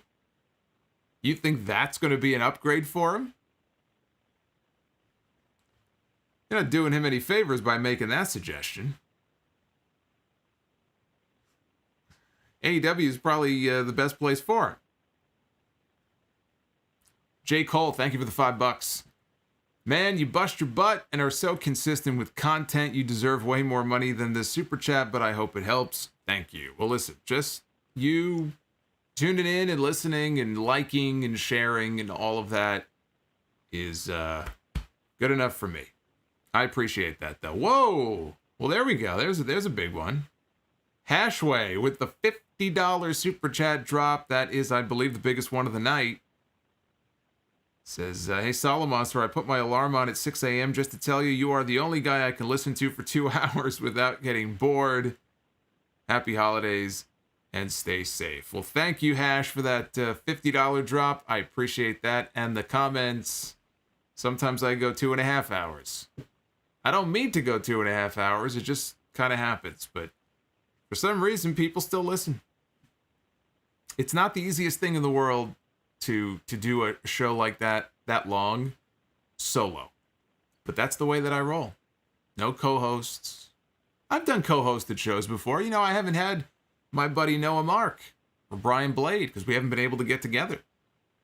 But perhaps at some point, maybe we'll, in that little super chat window, maybe we'll get somebody else. We'll get somebody else's face in that window. But people don't like that, though. On the occasions where I've done that, they say, no, I just want you. Thank you. That means a lot to me. All right. Oofman Entertainment with Dream back on TV. I'm guessing all is well with him and the company backstage. Well, according to Triple H months ago, nothing to see here. Everything's just, everything's coup de la. Everything's great. Nothing to see here. So, I guess what else are we left to believe other than the company is satisfied that everything is well with the Velveteen Dream, except for the fact that he has been completely depushed, which would indicate that all is not well with the Velveteen Dream, or else he would be in the same position he was in before. So, depends who you believe. 504. What is up, Solomonster? It's Josh, a.k.a. Shino Phoenix from New Orleans. What's going on, Shino? Not much, man. Just chilling as always. And calling because, I was very happy when I saw Mercedes Martinez back attacking EO, which I remember calling you like months ago and said, what if they did EO versus Mercedes? I still remember that. I'm like, I gotta talk to Solomonster about that because it just clicked just like that. Well, I'm so happy that. Yeah, I'm sure it's going to be a great match too. But boy, you talk about just being in a much better position than she otherwise would be in right now. I mean, poor Mia Yim, she was also on NXT. Yeah. And now she's twitching and she's scratching and she's rolling around on TV. Yeah, I mean, it's so sad. And dropping her mask. Dropping her mask. It's so sad. It's such a fucking disgrace. Yeah. It really is. I just hope she leaves that group and just just goes out on her own. Like, but I just feel like that ain't gonna happen anytime soon. It's not. They're gonna keep riding this retribution thing, and at some point, hopefully, they'll get something good out of it. But boy, this has been the big. I look back at the fails. I look back at the fails of 2020, and this is way up there on the list. Big one. Oh yeah, oh yeah. Mhm. Yeah, but I also have another question, and this really popped in my mind a little bit, and it's involved New Year's Evil, and it's Damian Priest and Karrion Kross. Do you feel like, I think this might be Damian Priest's final match in NXT? You feel like that they might have plans for him to get called up? Because I remember hearing from Sean Rossap, like when he was doing his Q&A on Patreon, that he predicts that Damian Priest might be called up pretty soon. Wouldn't shock me. He's already been North American champion. I don't think he necessarily has to hold the NXT title. I think that you could call him up and slot him in on Raw or SmackDown. And yeah, I mean, he's more than ready. I don't think it's a case where he needs more seasoning or anything like that. They've called up people to the main roster who had no business going to the main roster. I wouldn't put him in that camp. So if that's what he's reporting, I don't know that if that's the case or not. But yeah, wouldn't shock me at all. It's like a prediction. It's just a prediction. Just a prediction? All right. Well, I mean, look, I don't think he's going to beat Karrion Kross. Karrion Kross just came back.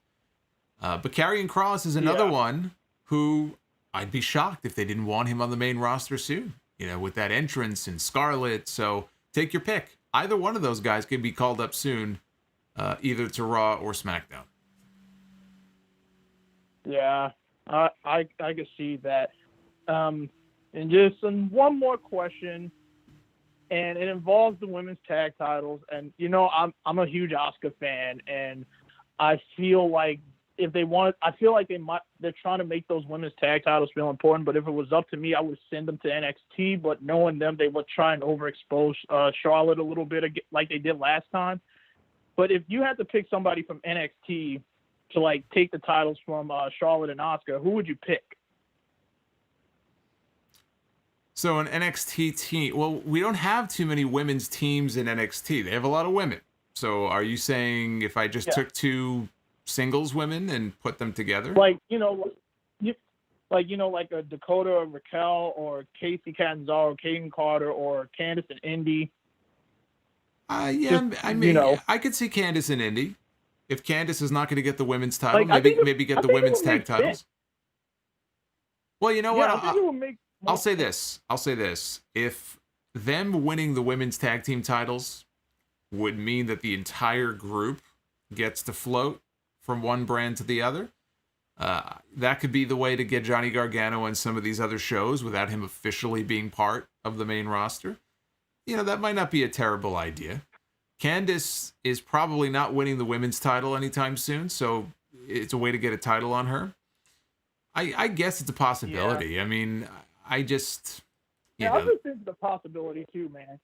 Yeah. I can't think of any other women's... There's no active women's teams in NXT that I think are... Like you mentioned Casey and Caden, but I don't see that. They're not ready. They're not ready for that. They just have to build them up that much. Nah, yeah, that's going to take time. Or it could be Xylee and Karen Q. Possibly. I was thinking that as well. Yeah, they were teaming up before Karen got hurt, so if they end up putting the team back together, yeah I could see that, sure. But I was just calling about just to chat with you as always, bro. I already know what I'm about to do for the holidays. I'm probably going to chill with my bro, possibly play some video games, and maybe Saturday I might stream on Twitch, I guess. Sounds like a plan to me. Yeah, like I said, possibly streaming on Twitch because I just got back into it. Well, what, you play any particular game? I play Fall Guys. I do rage in that most of the time. And I usually do random tournaments on Fire Pro Wrestling World. Oh, okay. Yeah, I was playing Fire Pro for a while before my computer started having fits and I had to stop. But that's cool. That's very cool. Well, listen, whatever you end up doing, Have a great holiday, and if we don't talk before then, have a wonderful new year, and hopefully you can join at least for a little bit on Thursday next week for the New Year's Eve stream. Oh, you know I'm going to be there, Solomon. Oh, you better be. I can't miss that. You better be. All right. Oh, you know it, because I know I'm having a little get-together at my house, so I said, why not just listen to Solomonster on New Year's and just ring the bell on this shitty year? That's it. Like, I just want 2020 to be over and done with. That's it. Well, we'll all ring in the new year together. We'll all celebrate the death of 2020 and the birth of 2021. Let's just, and what Broken Matt Hardy would say, delete 2020 there you out go. of existence. There you go. In fact, you know what? That might be the title for my stream. I have to come up with a title, a catchy title for my New Year's Eve stream. Maybe the deletion of 2020. Yeah, maybe like delete 2020. So I gotta think. I gotta come up with it. That's not a terrible idea. Maybe something along those lines. We'll see. Yeah, I think it should involve deletion. All right, my friend. Take care and have a great holiday. You too, Solomonster. Take care. All right, have a good night. Yeah, I gotta come up with a spiffy name for the New Year's Eve stream. Just calling it the Solomonster New Year's Eve stream is kind of lame. So I gotta come up with a name for it. A toast to 2021, says Silver Rules Gaming. That's not bad. That's not bad. Ant Ran in the chat is shocked. He sees NXT reviews everywhere, all over YouTube. Well, what else do you expect? Everyone who normally reviews AEW is reviewing NXT. Or at least some people are, probably. And No Name Required says the video seems to have dandruff. Yes, the video has a very bad dandruff problem. It's called snow. All right, let's before we get back to the calls, let's run through some more super chats. Hashway. Oh, I think I'm all caught up. Hashway was the last one with the $50 drop. Again, thank you to him again. That was very kind of him. So I think for the time being, we are caught up on your questions via super chat. So let's take our next call. And we will go to 347. Hello. Hello. Hey, hi. First time caller. My name is Ted. First time caller. Been listening to since like 2014. Wow, so, awesome. You know, thank you so much for all the podcasts. You know, happy holidays. Same to you. There's one. Thank you. There's one question like I've been itching, like the back of my head. Right? Who do you think is going to be the Royal Rumble winner? Are we talking men's? Or are we talking? They haven't been pushing nobody. Are we talking men's or women's? We're talking about men's. I figured Bianca Belair is gonna win the women's. Like they've been building her up to win the women's. Yeah, I've been saying that too. Yeah. Only one superstar I see. Okay, and only one superstar like I see, and that's Big E. But he's going for the Intercontinental title right now. Yeah, Big E. That's the only person I see winning that. Yeah, Big E is the one. I had floated Big E as a possibility because I think that there could have been a good story there. But with him challenging for the IC title this week, and I said on the TLC stream, I think he's probably, in my opinion, he's going to win it. I guess we'll find out on Friday, but it's not going to be Big E. I'm pretty resigned to that already. That it's probably not going to be him. So now you're getting into okay, if not Big E, then who? You're right. There is no obvious person. You could say Sheamus, and then set up Sheamus and Drew to be the WrestleMania match, because how else do you get to friend versus friend? Well, if Sheamus wins the Rumble, he's guaranteed a title shot. So you can do that. I'm not overly enamored with that idea, but okay, so let's say it's not him. Then Daniel Bryan would seem to be the obvious choice to me, because you could do Bryan and Roman at WrestleMania. Right. So there you go. There's your answer. I think it's probably going to be Daniel Bryan. Winning the Royal Rumble? Yeah. And going on to challenge Roman Reigns at WrestleMania. Honestly, I will book it. I will let Daniel Bryan challenge at the Royal Rumble, and let Big E challenge at WrestleMania as like a locker room leader type of ordeal. Like Daniel Bryan is like the locker room leader as of this moment, and then Roman Reigns take him out, and then Big E has like. Hash in the chat. As far as the New Year's Eve stream, I'm thinking it's gonna be. Yeah, let me just answer his question here real quick. I'm pretty sure it's gonna be 10 p.m. on next Thursday, but it's gonna be 10 or 11. So I'll decide this weekend when that stream is gonna start, and then I'll let everybody know. I wanted to answer his question because I saw it pop up in the chat and it almost disappeared. So, but anyway, yeah, the Royal Rumble. Look, you're not wrong. I originally, when I thought Big E might win, I thought you could do the Bryan match at the Rumble. But don't forget, there's one wild card here. And here's another option for a Royal Rumble winner. And I don't like it, and you probably won't like it either. But if they were going to do this match at WrestleMania, you could be in a situation where Bill Goldberg wins the Royal Rumble. And I hope that is not the case. They can't do that. Oh, yes, they could. All right, well, oh, you have not been watching this company for very long if you don't think they could do it. Oh, yes, they could. Oh, trust me. No, I've been watching. I know they will pull the trigger, but if they're in a slump right now, if they do that, they lose everybody. I personally feel like they're going to lose every single person if they do that. Anybody besides Bill Goldberg. So. Anybody? But no, I appreciate it. Be careful what you wish for. Question. You're talking about a roster that has Baron Corbin on it, so be careful. Oh, man. Be careful. You're right. Not Baron Corbin either. That's right. I appreciate it, man. Awesome. Listen, have a great holiday, and thank you for the call. All right, thank you. Happy holidays to you, too. All right, take care. Yeah, I mean, look, I'm not telling you guys that I think Bill Goldberg is going to win the Rumble, but we know Goldberg is going to wrestle. He's under contract. He's teasing a match with Roman Reigns. It will happen at some point. It does not have to be at WrestleMania. Do that at the Royal Rumble. And save Big E or Daniel Bryan, or more likely Daniel Bryan, for WrestleMania. But if they want to do Goldberg and Roman, and Goldberg is going to challenge for the Universal Championship, he automatically becomes one of the top 2 or 3 choices to win the Royal Rumble. Because the winner of the Royal Rumble is supposed to go to WrestleMania to challenge for the championship.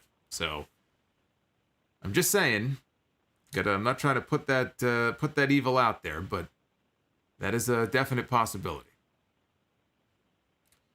Let's go to, let's see, who's our next one here? Gonna get to a whole bunch more.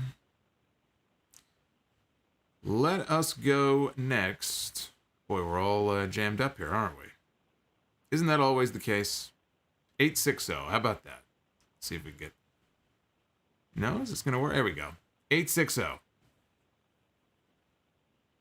Hello? 860. You're on the air. How you doing, Solomonster? Doing well. How are you? Who am I talking to? This is Pedro Velasquez. I have been in your podcast like a couple of weeks ago, but due to other priorities, I couldn't really follow up with you. Mm-hmm. But I just wanted to give you the thanks for your podcast. They've been very entertaining, and there was something for me to do while we were in this pandemic. Well, thank you. I appreciate it. I'm glad you enjoy it. Yeah, well, listen, very happy Christmas, and I hope that everything goes well, first and foremost. Mm-hmm. And also, I guess it's a cliche question. I became a fan of this wrestling for the past 5 years. I guess not too long ago. So, to get my appreciation, what we have now, I went back and looked at the Attitude Era, the Ruthless Aggression Era. And, why, this question that I have, why do you think the product is so, different? I mean, when I look back at the Attitude Era of The Rock and Stone Cold, even the promos were, so, amazing. Yeah. It's really not fair to compare. It's really not fair to compare it now, because I understand, you can't compare the Attitude Era right now because, it was different back then, different environment, blah, blah, blah. But I feel like there's some core things that you can't go away from. That's what we became a fan in the first place. So what do you think is, not to repeat myself, what do you think is, majorly different compared to, back then or now? Even the Ruthless Aggression Era, even though a lot of people didn't like that era, I personally didn't mind. I know there was some dumb things in Oh, a here lot and of people there, but, liked it. No. A lot of people have very fond memories of the Ruthless, like 2002, 2003. I mean, there was a lot to love about SmackDown. Right, yeah. Not so much Raw. But I just think, look, it's a different company now than it was then. It's a much bigger company, and everything is very formulaic. They have their formula. They have their way of doing things. It's very like you've got to just operate within these parameters, and here's what you need to do, and don't go over time, you know, on your segments and all that. And I just think you've got the same one person who has been running the show for, what, decades? After a while, you get one person. It's one person's vision. And that person just so happens to be 75 years old, controlling a roster that, I don't know, if I had to take a guess at what the average age is on the WWE roster, it's probably early 30s would be my guess. You just get to a point where it's like you need some fresh blood in there. You need a fresh vision of what the product should be. And until we get that, it's just going to be more of what we got. And so, unfortunately, like you said, it's kind of unfair to compare it to all those other eras. It's a totally different company now. And I think, you know, they still make money from their TV contracts. So, you know what? I'll tell you the biggest difference is, one of the biggest differences, and why I think they're so content to just be lazy and keep doing the same shit. The last time that they really were forced to change, right, was in the late 90s, before the Attitude Era officially started. They were on the brink of bankruptcy. Yeah. I mean, they were in rough shape financially. And WCW started kicking their ass. And they were losing talent to WCW. It was embarrassing. All their big stars were jumping over there. And they were losing on TV every week. Vince McMahon's back was up against the wall. He was being embarrassed. He was being beaten.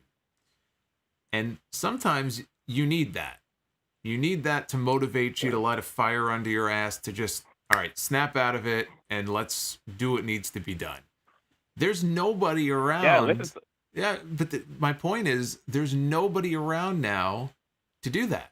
His back is not against the wall. He's in the top spot. He's still making money. Why change? And that's part of the problem.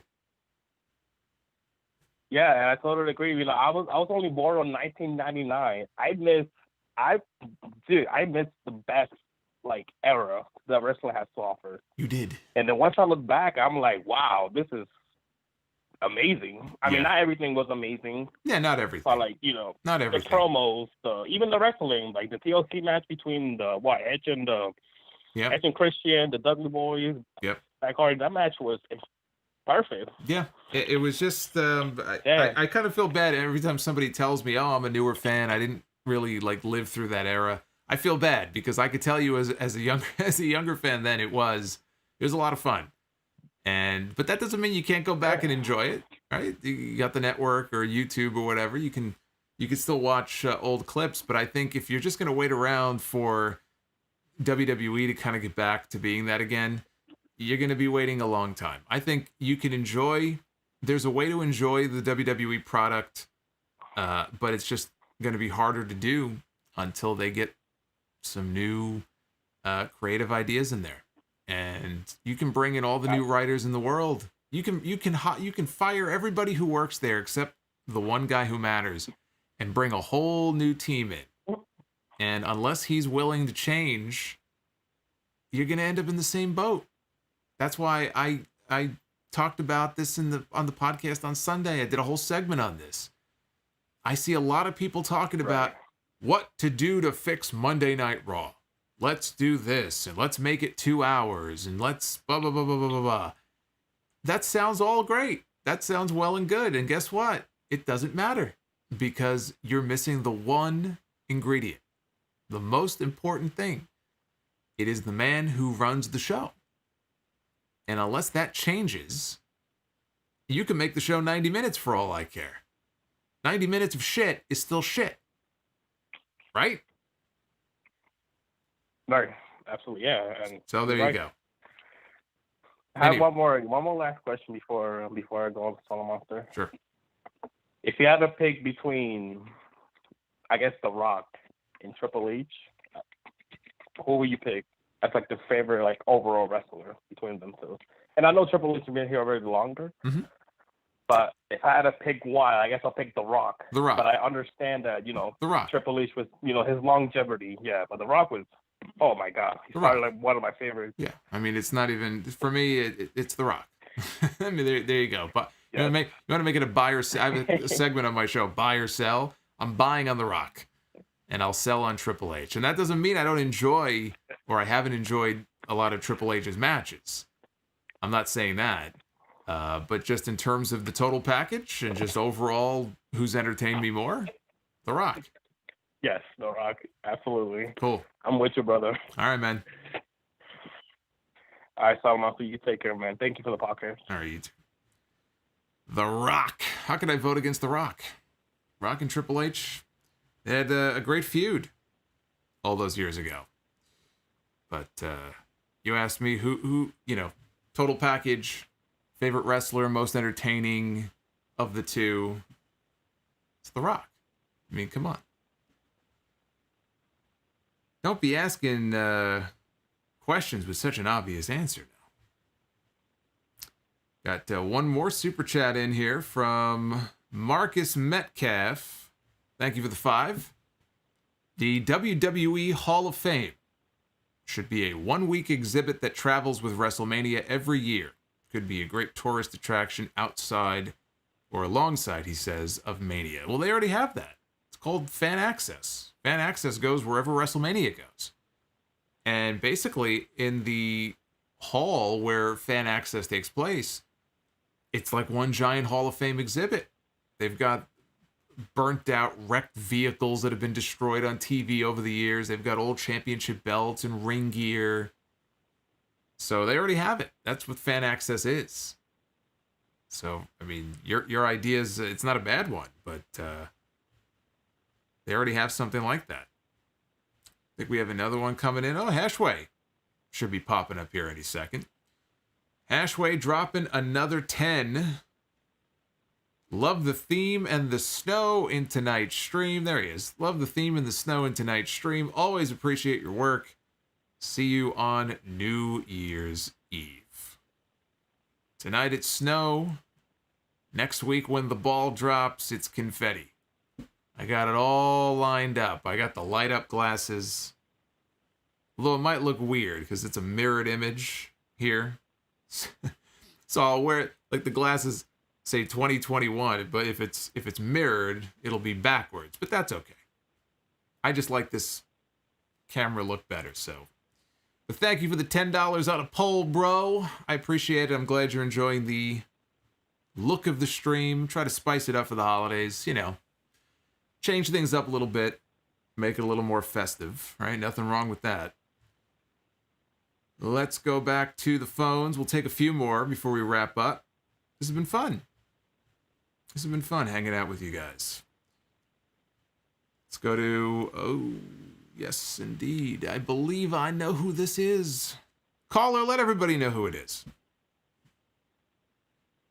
How you doing, Solomonster? Doing well, sir. How are you? Good.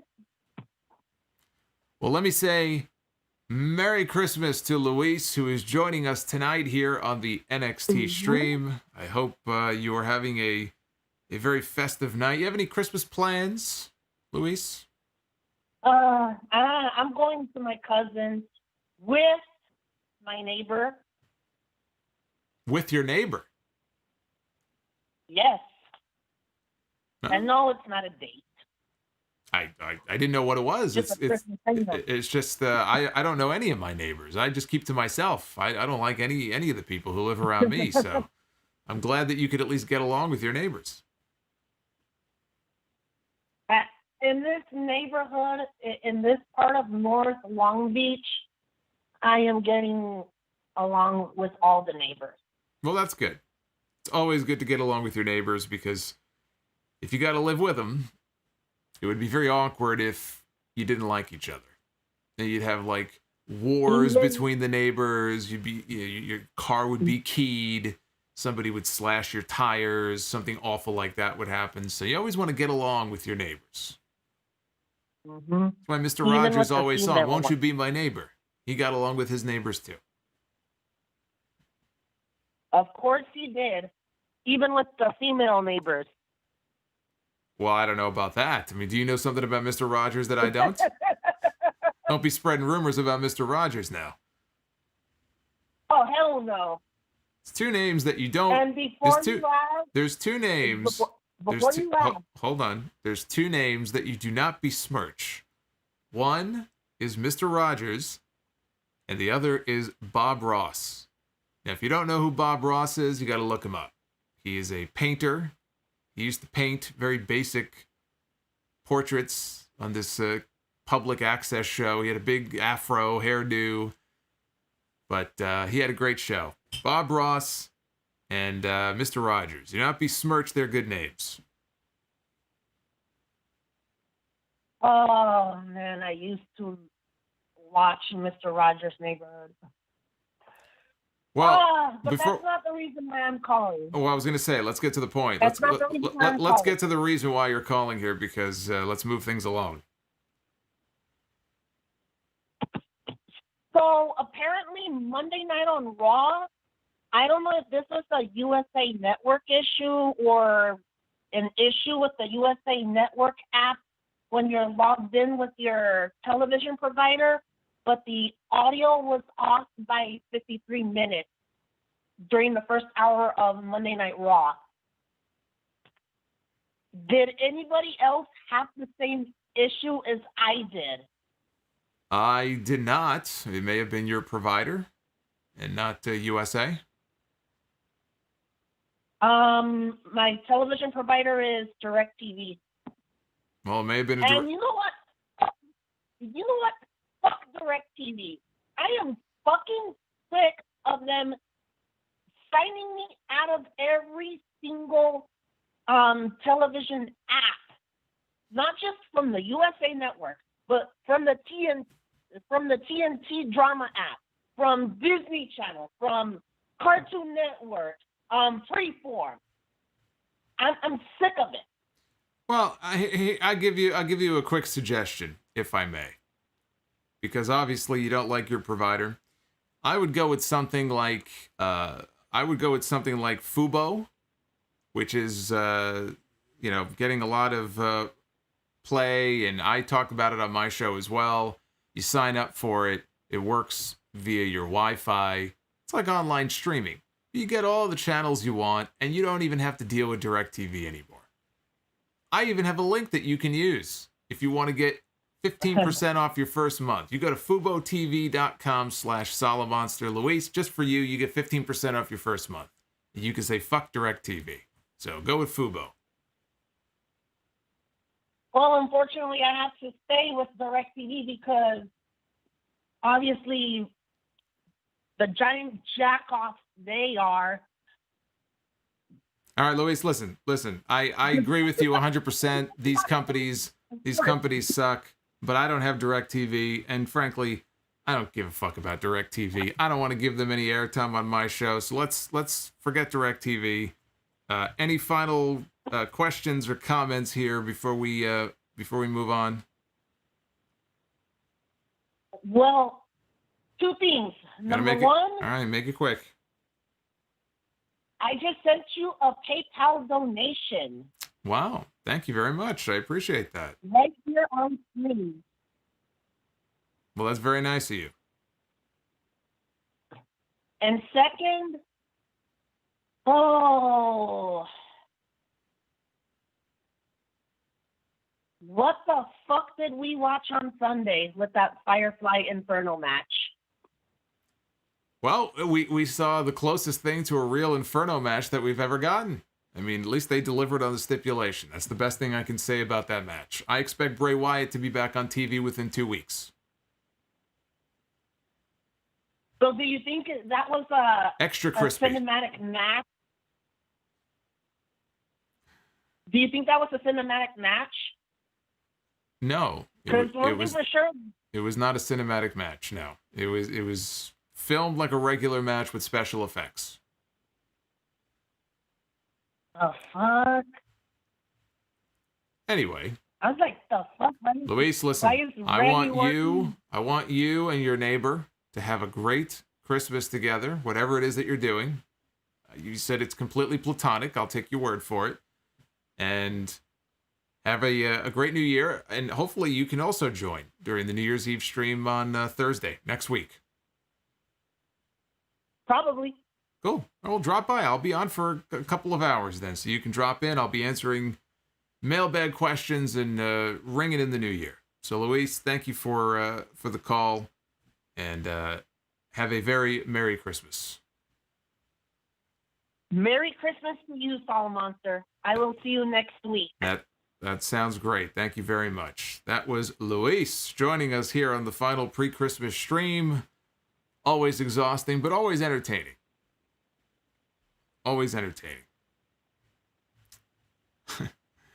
Silver Rules says, can I get an extra crispy fiend, please? Should add that to the KFC menu. We got a super chat from Oz and Glorious. What's going on, Oz? Just came in to hear about AEW, and instead I'm hearing this cat whine about DirecTV with NXT on the screen. This is the NXT review. AEW went on the air late. It's their loss. They were too late tonight, so I went with NXT, and it's all festive. We've been talking about a whole bunch of different things, not just NXT. Been taking comments, answering questions. We're going to wrap it up here in a second. So let me just see who we got left on the line. I'm not going to be able to get to everybody on the phone, but we have a few people who have been waiting for a while. So let's go to 407. Yo, Solomonster, it's KC the Most. How's it going, man? KC, how are you, sir? Pretty good, pretty good. Just trying to get through work. I got 17 hours left. Oh, thank God you were streaming tonight. Man, well, hey, I try. I'm not going to be streaming for 17 hours, but at least we can kill a little bit of that time. And I know that's right. I'm going to stick to the subject because I don't know what that last call was about. I don't either, and I heard the whole thing. I was listening to it through the phone, man. Like while I was waiting to get on the line. Hey, you didn't throw your phone? But, you didn't smash it on the ground into little itty bitty pieces? Well, when you pay over $1,000 for an iPhone, that's the last thing you want to do. Yeah. Unless you have that Apple Care. Yeah, no, that's right. I thought NXT was a solid show tonight, and it's like, I think that people are too hard on NXT. Like that guy talking about it's like Monday Night Raw, that's BS. Yeah, that was a little, because that's overboard. Yeah, I just think that a lot of people are just, they're burnt out on WWE, so they flock to AEW. Mr. Mike in the chat says, what kind of job is that? That sounds illegal. I'm a security officer, security site supervisor. So the reason why I have long hours is when people decide to call in on me at the last moment. There you go. I have to fill in. They screw you over. That's how it always works. Man. Yep. Talking about they got COVID, and then you see them hanging out at the club downtown. Well, and on that, I'm glad that I assume you're feeling good and doing better. Yes, I'm 100%. It's just Florida with the weird weather, man. Like I don't know what to wear most of the time because it's hot, and then at night it drops down to 40, and I'm like, damn, I forgot my jacket. Oh my goodness! And Markel, love you, Markel. Markel says, "I said what I said." That's a man who's going to stick to his. I think he's the one that made the comment, but he's going to stick to his convictions, and you got to appreciate that, if nothing else, right? That's true. I mean, I have the right to disagree because I just think that a lot of people are just burnt out on WWE, like I said, and AEW is the new kid on the block, and everybody flocks to that. I think that NXT was great, especially the women. The women are holding it down there. Yeah, and absolutely. That's why I wish that they would. That's why I wish they would just unify, the SmackDown and Raw Women's Championship and just have the tag team just float back and forth between all three different brands. That's what I would do. That way, whoa! Look at that. Hold on a second here. We got a breaking super chat from PB who just dropped a $100 bomb. Let's get some confetti on the screen here to celebrate our $100 super chat. Look at this. I'm all about the special effects today. Look at this. You got snow. You got confetti. Holy shit. Thank you, PB. That's awesome. Did he have a message? Let me just check real quick. Happy holidays, he says. That's very nice of you. Thank you very much, man. I got the best fans in the world, including KC, who's joining us live on the air. Much appreciated. That's cool for him to do that, man. It's really cool. It shows you that you've been doing right all these years, man. I enjoy your stuff. I watch it all the time. Even though I'm not the biggest AEW fan, period, I still tune in every Wednesday to watch because it's like, Solomonster. I'm not going to miss none of that stuff. Well, I appreciate that. Well, you've been one of the loyal ones, man. I think it's very cool to get that kind of support. I'm very lucky. It took 13 years to build this show up to get to that point, but you know what? It was worth it. Oh, man, I mean, you have to realize, that, your content and just you help people get through some of the most difficult times in their lives. Me being homeless, me being sick, the one constant thing that I always had was like, Sunday's coming up. I got to catch the show. It's like a religious thing, man. I'm like, I got to catch it. I got to listen to what he's got to say this week about this. Yeah, I mean, I hear from people, it makes sense, though, because it could be, whether it's this show or any other show, I mean, people, they get into a routine. And they get very accustomed to that routine. And so when other shit goes south and things get bad, what do? You look for those things that are constant, right? So it kind of makes sense. And it blows me away to hear stuff like that. But I appreciate that. Thank you. Well, that is the truth. And I just have one more thing I want to throw out there. Mm-hmm. I'm sticking to what I think is going to happen. Charlotte's going to win the Royal Rumble because that's the one accomplishment. No, I don't. I'm not saying I want her to win, but I'm saying that's the one thing that she doesn't have on her resume is a Royal Rumble win, and that isn't to give her that. Didn't she win the Royal Rumble this year? I think she's gonna win the Rumble. She just came back. I think she's gonna win the Rumble so that she can get the title from Asuka. No, I'm saying that's exactly what I think. I'm saying she won the Royal Rumble this year in 2020. Did she? Remember Shayna Baszler? It came down to her and Shayna, and I thought Shayna was going to win, and then Shayna ended up getting dumped out, and Charlotte went on, and Charlotte ended up choosing Rhea Ripley as her opponent. Honestly, everything runs together. It's just like the time I went. It just happened this year. This is what I'm talking about. There are things that happen in WWE now. Like, if you ask me a question about something that happened 20 years ago, I could probably give you an answer. There are things like that happened on TV 2 weeks ago. You asked me a question, I'm like, I have a dumb look on my face. And you have fallen victim to the same syndrome. She just won the Royal Rumble. Now, look, I love you, brother, but I got to call you out on this. He is telling me the one thing on Charlotte's resume that she doesn't have is a Royal Rumble win. And it just so happens you say this in the 1 year that she won the Royal Rumble. I love it. Oh, that's my bad, man. That's the thing. Like a little earlier, you said in the chat, "What is your one grievance with WWE?" She is the current Royal Rumble champion. So, to answer your question, the idea of her winning it back-to-back years and pulling a Shawn Michaels or a Stone Cold, I hope not.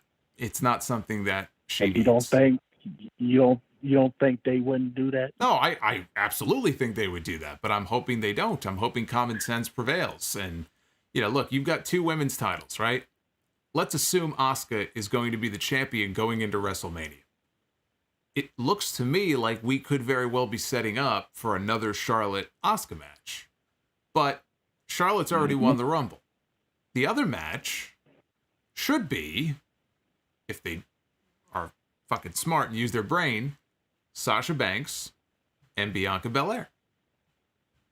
I think Bianca could I benefit would like more. to see that more. Yeah, absolutely, of course. Charlotte doesn't need it. Bianca, that would be huge. It would be huge.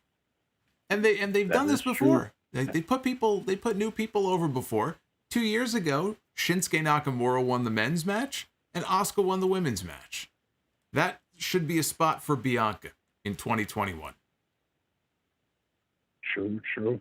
And as for the men's Royal Rumble, like everybody's talking about Big E, I think that Keith Lee is tailor made for him. I think they could give him that monster push like they did with Kane when he was just tossing everybody out. I could see Keith Lee winning the Royal Rumble. Yeah, absolutely. It's possible. Sure. But I'm not going to keep you, man. It's always fun talking to you. And you enjoy your Christmas. I'm going to be working tomorrow and working through New Year's as well because security don't get no time off. Man, well, look, you're gonna get more content from me, so I'll be able to help you kill at least a few hours. I'll be looking forward to that. One more thing. I'm sorry. One more thing.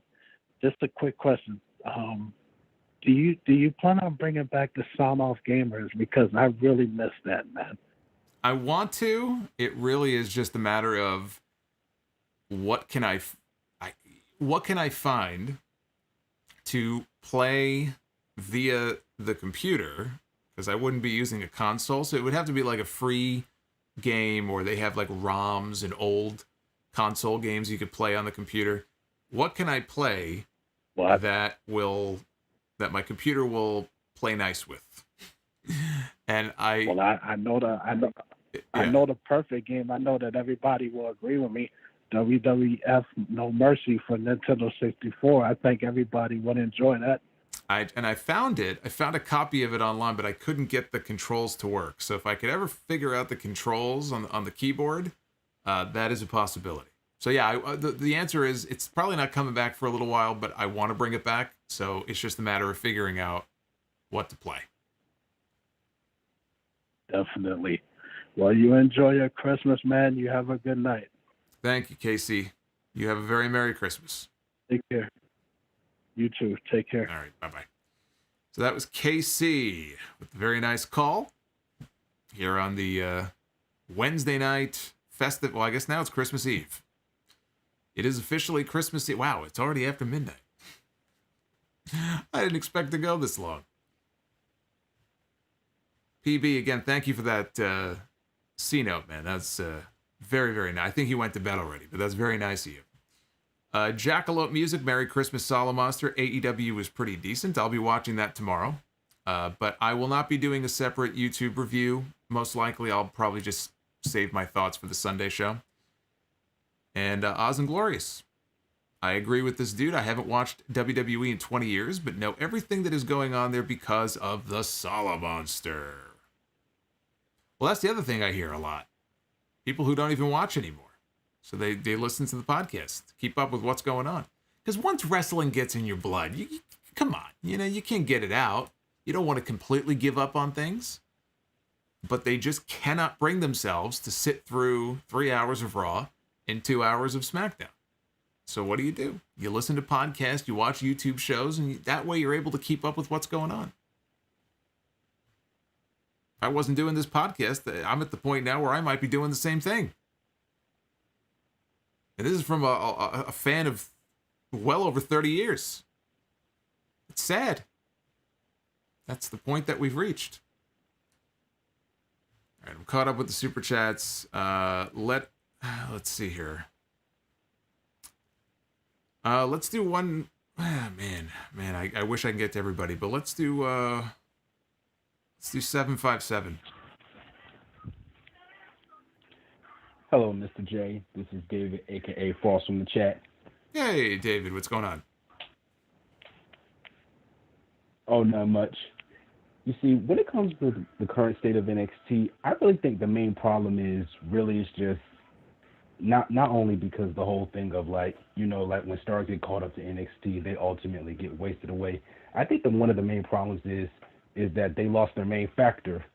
They don't have the fans, because if it's one thing you notice, NXT is one of those things where it's like they feed off the energy of the crowd, and it's like they don't It's like they don't have no crowd, so therefore they have no energy. True. I think that that's a fair point. And also another point I'm trying to make is you've pretty much made it quite clear that with the main everyone knows that the main problem in WWE is obviously Vince McMahon, and the only way WWE is going to prove is to get rid of him. But the thing people don't seem to realize is that, excuse me, everybody always seems to have this stigma and expectation that whenever Vince steps down from power, that things are automatically going to improve and flourish in WWE, when that's really not the case, because even when Vince does step down, they still have a shitload of fixing to do. They got to decide who's going to be in control. They got to fix a badly damaged product. They got to try to win fans back, salvage trust, and all. Yeah, these, look, and I all mean, these other my problems. point. Yeah, my point, and that's a fair point. My point is not. I've never said that. I've never said that. Once Vince is gone, everything is going to be great. Everything's going to be tulips and daisies.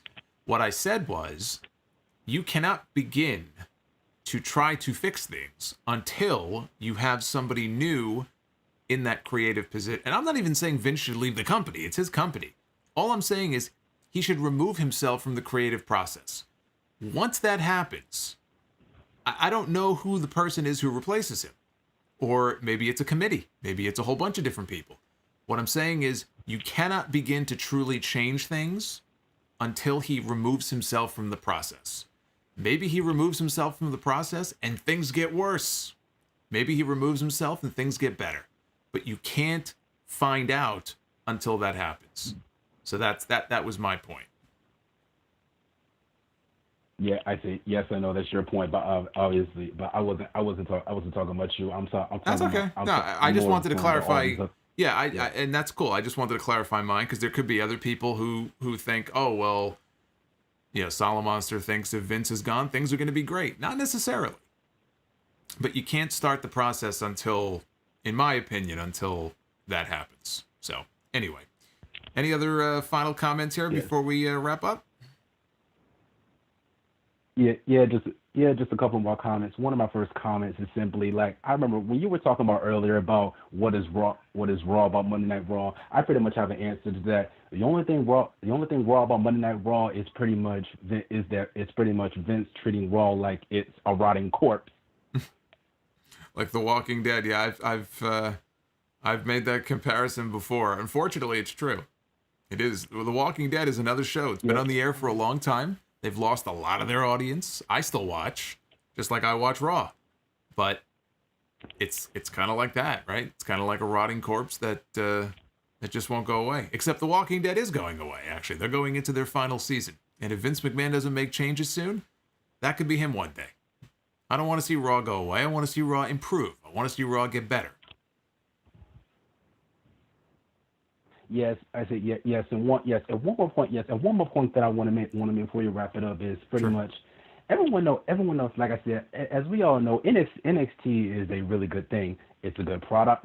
It's a good product. It's very consistent, and it's cracking out good shows on a regular basis. But the thing I've always wondered is that do you think, and just like WCW did for a while back then, do you think that AEW is pretty much doing as well it is because they're flourishing at a time where WWE is just so happen to be doing this dirt poor work creatively? I think they're benefiting from that. I think that you have certain fans who are looking for something different, and so they're more willing to sample the new guys. So, I think AEW would probably have a pretty decent audience even if WWE was, lighting the world on fire. But I think the fact that there are a lot of people who are very disenchanted with it, yeah, of course, that benefits AEW. You're going to get more people who are more likely to check them out and say, okay, let me check this other product out. Yes, and I said yes, and that's all I got, and that's all I got for you, Solomonster.